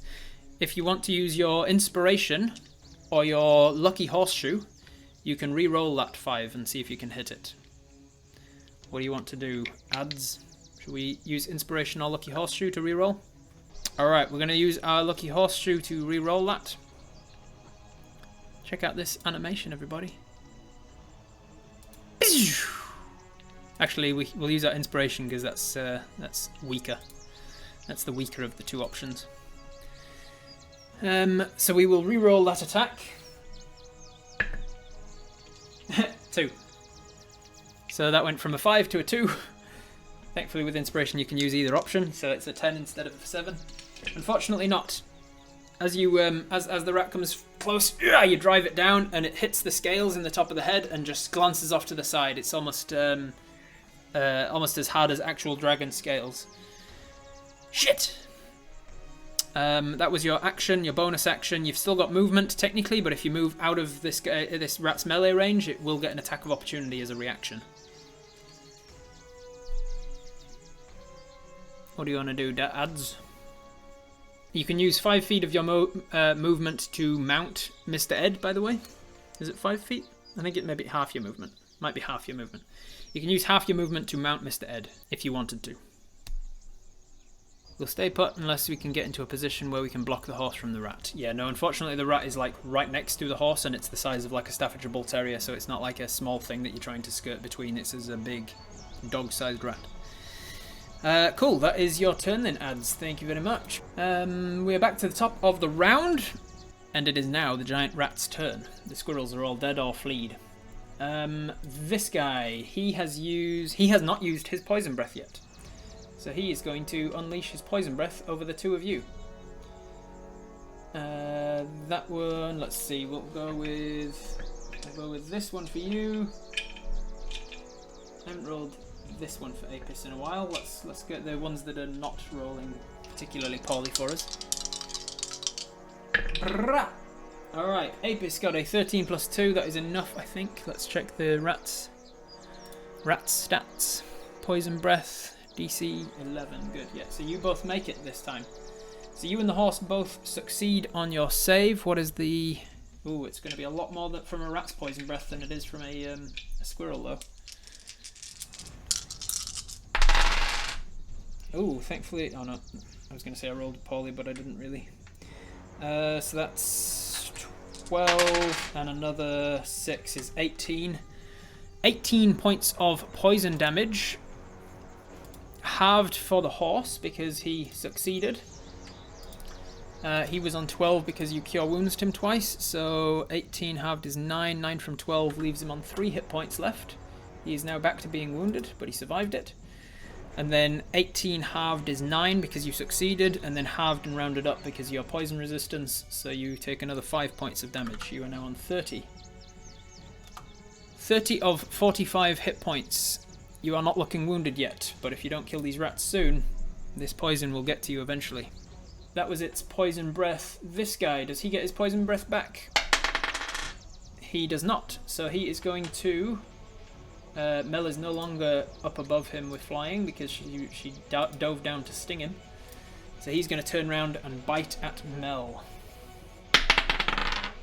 Ooh, not great. What's your attack modifier, mate? Not enough. Not enough. Ooh, just not enough. Oh, he literally just misses her by 1 point.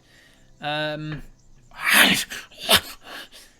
he bites out at her, he opens up his mouth, and as well as those those long rodent incisors. He's also got large fang-like dragon teeth that are jagged along the sides. He misses her though as she buzzes back. Is just out of his range. That was the 2 rats attacks. It is now Mel's turn to retaliate. So let's draw Nightbot and see who is going next. Who's next in the initiative? Jay Spates. Are you still in the chat, Jay Spates? Can you let us know with a little emote or something? You're still here. Awesome. You can have a little think about what you're going to do during Mel's turn. Mel is going to strike her stinger out at this boy who just tried to bite her. Try and make the most of his miss. Oops, I'm rolling Apis dice. Let's roll a Mel dice. Mel! 8. Not great. Why can nobody hit 8 plus 6, though? Is a 14. 14 would normally be enough to hit a giant rat, but with his dragon scales, unfortunately, that is not enough to hit. So she strikes down her stinger, brings it under herself, and strikes forwards. And as he's just pulling back from the missed attack, her stinger hits him in the side of the jawbone, and it glances off because of the green scales there. Unfortunately, that is all Mel can do. She's got a movement and bonus left, but she can't leave without getting an attack of opportunity. Would she leave? She sees you guys getting poisoned over there. She's got nothing she can do, really. She can't do anything about it other than keep this guy entertained over here. So Mel's going to stay where she is. It is back over to you guys. Jay Spates, what are you doing? What are we doing on our turn, mate? Do we get advantage in attack if we are mounted? I've never really gotten the hang of mounted combat because it comes up so unbelievably infrequently. Let me look it up in the player's handbook. I know there is a section on it. I don't think you get advantage on it. Once during your move, you can mount a creature that's within 5 feet of you, or dismount a creature. Doing so costs an amount of movement equal to half your speed. For example, if your speed is 30, you must spend 15 feet of it to mount the horse. If an effect moves your mount against its will while you're on it, you must succeed on a DC 10 dexterity saving throw or fall off. Blah blah blah. If your mount is knocked prone, you can use your reaction to dismount it as it falls and land on your feet. Otherwise, you're dismounted and fall prone. Controlling a mount. Blah blah blah. You can control a mount only if it's been accepted to trained to accept a rider. If it has been trained to accept a rider and you mount it, the initiative of a controlled mount changes to match yours. It moves as you direct it and only has 3 options: dash, disengage, and dodge. Duck, dive, disengage, dive, dodge, and duck. Other than that, it doesn't say anything about it giving you advantages or anything. I think for that you need the mounted combat feat. There is a feat that allows you to gain bonuses to being mounted, called Mounted Combatant. Advantage on melee attack rolls against any unmounted creature that's smaller than your mount.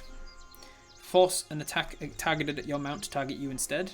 And if your mount is subjected to an effect that allows it to make a dex save, it instead takes no damage if it succeeds on the save.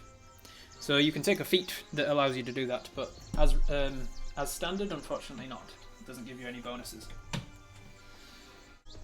Does Planar Warrior give us a bonus in melee? Yes, it does, yeah. Bonus damage to the next attack. It turns your weapon into planar force until it hits, and then blasts back into regular damage when it strikes. So you can use your bonus action to planar longsword or manticore dagger to strike it and try and kill it before it gets to attack. Yes, if you attack with Planar Warrior while it's hunter's marked with a manticore dagger and you hit, that's a big if. If you hit, then you would do quite a lot of damage to this rat. So what are we doing, Jay Spates? There you are. So bonus planar, melee rat the closest to us while yelling, "Get back!" in Draconic. Well remembered, you're the first person to mention in your turn that you actually speak Draconic. Nobody's actually tried talking to these half-dragon things yet. So, we are going to planar first. So as a bonus action, you already feel that sense of adrenaline fighting for your life, and the hairs standing on end that it gives you, the sort of prickly goosebumps feeling that gives you. But that's coupled with the muscles kind of convulsing from the pain of having this poison seeping into your system through your your lungs, your respiratory system, and you focus in on that, and the feeling of that staticky prickle, not only being from adrenaline but being from your attunement to the forces of nature, the forces of the magic weave around you. And focusing in on that, you send it down into your hand and out into the manticore dagger that is in your fist. The blacksmith has drilled in a tang and wrapped it in leather for you and turned this manticore spine into a dagger. And you send your force energy into this, and it starts to disappear. It starts to go translucent and almost mist-like. You then drive your dagger down to this rat, and hoping to drive it through the scales of this dragon creature. So you now have to make an attack with your modifier, your +5 dagger modifier. Nat 20! Nat 20 of all the times to roll a nat 20. This is going to be a fuck ton of damage. This rat is definitely dead, but for fun, let's see how dead it is. You are going to roll. The damage is a d4 from your dagger. It is a d8 from Planar Warrior. It is a d6 from Hunter's Mark. Where are all the d6s? Here we go. A d8, a d4, and a d6 from Hunter's Mark.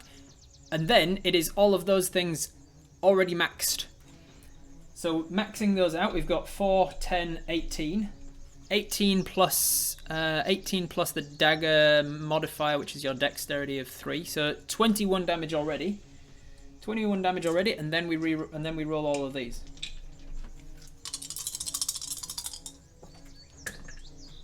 (21) plus another 9 is 30, plus another 3. 33 points of damage. How do you guys think this works? A metric fuckton, not an imperial fuckton.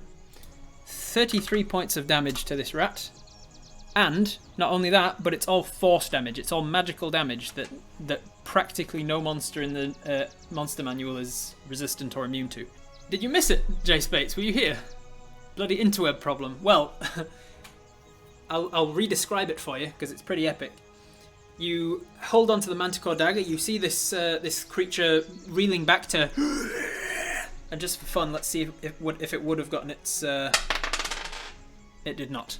It didn't quite get its poison breath back, but it was reeling back to take another bite at your horse to get a nice big meal to eat. And your horse is already wounded, and you've already used all of your hit points all of your spell slots to try and cure this motherfucker. So you know if he does go down, if this horse goes down, you can't bring him back again. So you know that you have to protect this horse with physical force. And thinking of that physical force, you send all of your prickling energy into the manticore blade. It turns ethereal, and then you drive it down like a hammer fist attack at the top of this rat's head. And as it reaches out, your hammer fist comes down, strikes it right in the top of the head. And just as the butt of your fist hits the top of the scales, the dagger reappears in your hand in the present material plane from the ethereal plane, bringing with it all of the force damage from that place. At the same time, you also pull on Altabris's Hunter's Mark to drive this dagger even further into its brain. You hit right down into the brainstem of this rat and basically explode its skull. And you're splattered with some blood and viscera, as this rat is 100% no more. That is an X-rat. I will leave its body on the field, and I will leave the Hunter's Mark on in case you want to move it as a bonus on a later turn, but it is definitely dead. Awesome turn, you have movement left. What do you want to do with your movement, Jay Spates? Oh, you wanted to yell back in Draconic, get back in Draconic as well. Get back! You yell out in this. It's not Aga! As you shout that, you see that this rat turns around from Mel, and it hears you shout that, and it seems to have understood what you shouted. You've got movement left. You've got your 25 feet of movement. Sometimes the best defense is offense. Yeah. It has ceased to be. It is an X-rat. The other one was turned around fighting Mel when the attack happened, but when you shouted in Draconic, it turned to face you. It sort of like noticed that you shouted something in Draconic. and it sees its dead guy on the ground. Move the horse back, create a space between us. Okay, cool. So you will move the horse back. Because there is more map for the rat than there is for you, I will move these guys down instead. So I'll move them back the 20 or so feet that you can move this horse back. Putting some extra space between you and then this guy as well. Is now moved to 20 feet down. So you move your horse 20 feet back with your movement. Alright. Awesome turn, Jay Spates. Thank goodness for a crit 20 when you need one, eh? The rat is going to disengage, and it is going to use its movement to dart off into the forest over here. It doesn't get very far, it gets 30 feet, but it's definitely running. Definitively getting the fuck out of here. It not only did you explode its friend, but you have shouted at it in a language that it seemingly understood. That is the rat's turn to disengage and then run. It is now Mel's turn. Mel is going to give chase. She's going to fly after it, and she's going to try and sting this guy. That is a 12. 12 plus her modifier of 4 is 16. 16 just hits, so she manages to find the only slight weakness in its dragon scale armor to strike down with her stinger. Meaning that she's going to do a d6 and then 2d6 poison. Ooh, nice. 6 plus 4. 10 points of piercing damage to him. 10 points of piercing takes him to 21. He is now looking wounded. And then 2d6 poison if he fails his save. That's another 9 points of poison if he fails his con save, which he does. It's another 9 points of poison, which takes him to... What the hell just happened? Takes him to 30 damage. And as this rat tries to run away, he is also an ex-rat. Oh wait, halved. Halved rounded up to 5 takes him to 26 points of damage, which still is a death. So he dies as Mel goes after him. He tries to retreat, but Mel isn't having it. And that is the end of combat. Well done, everybody. Sorry for whoever was typing in crit there, but Mel got the kill before you got there. Let's open up Sirenscape and turn off the epic combat music. And we're back into forest. Good job, everybody. You survived it. So as you see Mel, as you shout to get back, and this one runs off. You get a chance to sort of like stop and think and breathe heavily and turn to your horse and see that it's looking it's staggery on its feet, and it's looking like it's not enjoying the poison that's coursing through its veins. You sniff. This smell is familiar. The smell of the forest. This is definitely the smell that was hanging in the air in Shafgushel. This is the poison. This green dragon poison breath. You look around, and between you and Mel, you can see this hazy green smoke that's just lingering from all of the poison breath from these creatures. And you're reminded of that day 3 to 4 years ago when you arrived back at your hometown and saw the entire town decimated in this way. Destroyed, people lying dead in similar ways to these rats, but without physical damage, but more bloated veins and bulging eyes and blackened lips.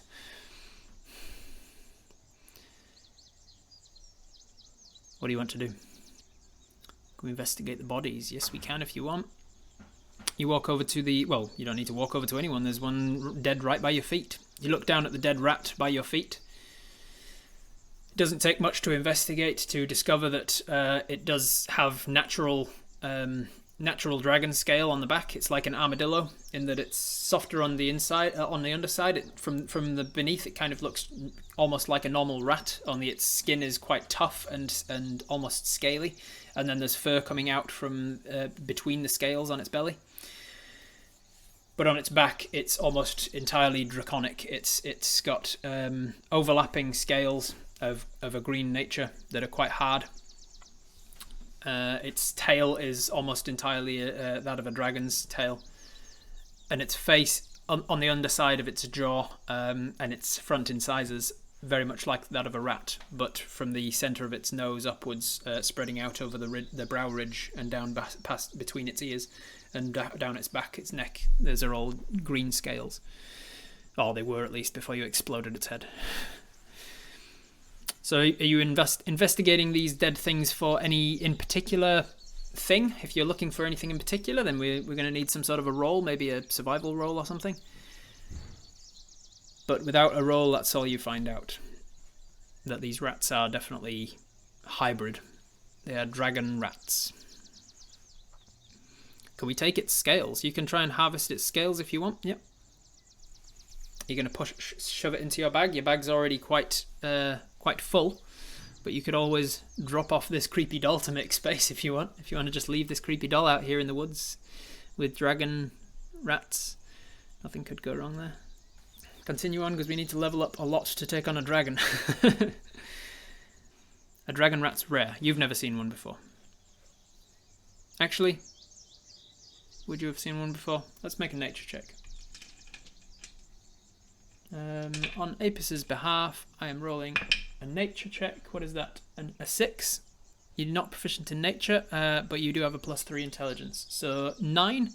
With a 9, actually you have advantage because it pertains to dragons. Is it advantage or is it a plus? I don't remember. Let's say it's advantage. 18? 18. 18 plus 3. 21.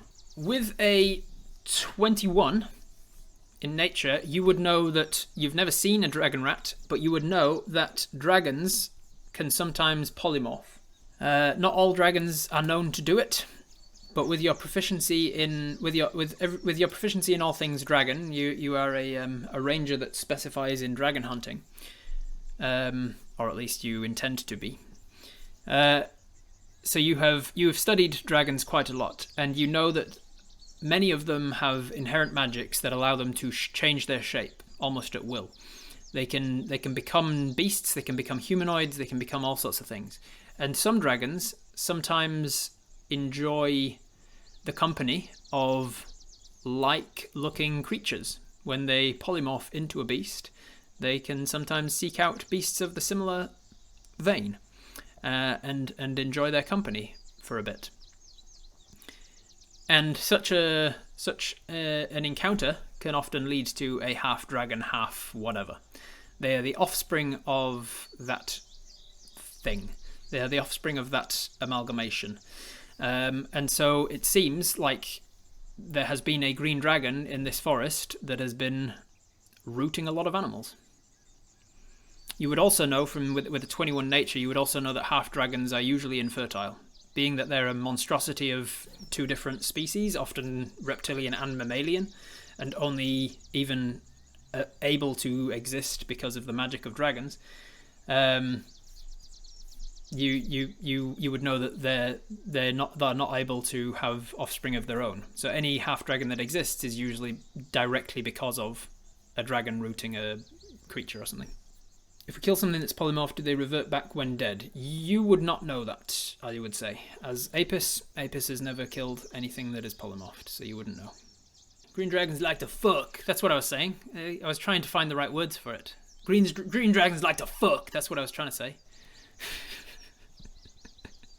That's the not PG-13 version of what I was trying to say. Why is it morphing into rats and squirrels? Can we estimate an age of the squirrels and rats? We can try. We can try to estimate the age. How would we know how much? I think this is another nature check. This isn't survival because you don't need to know how old the thing is that you're eating usually or hunting. This is more a nature check to know the different life stages of a rat and a squirrel. This is very much an intelligence-based thing. That is cocked. That is not. That is a 4. We're back to our usual. 4 plus 3, 7 nature check. It's not enough to know the life stages of a rat or a squirrel, let alone a half-dragon rat or a squirrel. So we investigate them, but we have no idea how old they are. Now we've got something else to talk to the knights about, yeah. Rats breed in litters though, so one rat dragon pair might make 8 to 12 half dragons. Well remembered cake ladder. It's not like every single one of these is one rooting. Rats and other rodents, I don't know how many is in a litter of squirrels, but I imagine it's more than one. Rodents usually have litters. Let me take you over back to the screen share. If we remember here, while Apis wouldn't necessarily know much about this island, the rest of this island, Apis knows this northwest corner of the island fairly well. And Apis is currently going from Shadridge. They've gone through the Deadwoods and they've gone past the Manticore area, and then they're around here, and they know that there's a green dragon somewhere in this area rooting animals. Apis also knows that from Shafgushel there was also a green dragon somewhere in the Giftigeld forest doing something down here too. There's a green dragon here that destroyed Shafgushel. There's also a green dragon up here. Maybe they're the same green dragon, we don't know. Do the mammals that got an intimate encounter with a dragon lay eggs or give birth? I don't know that you would know that. I think 21 still isn't high enough to know the specific details of that. It's an uncommon enough experience that there wouldn't be a lot written about it. So while Apis would know that it happens, they wouldn't know the specifics of it.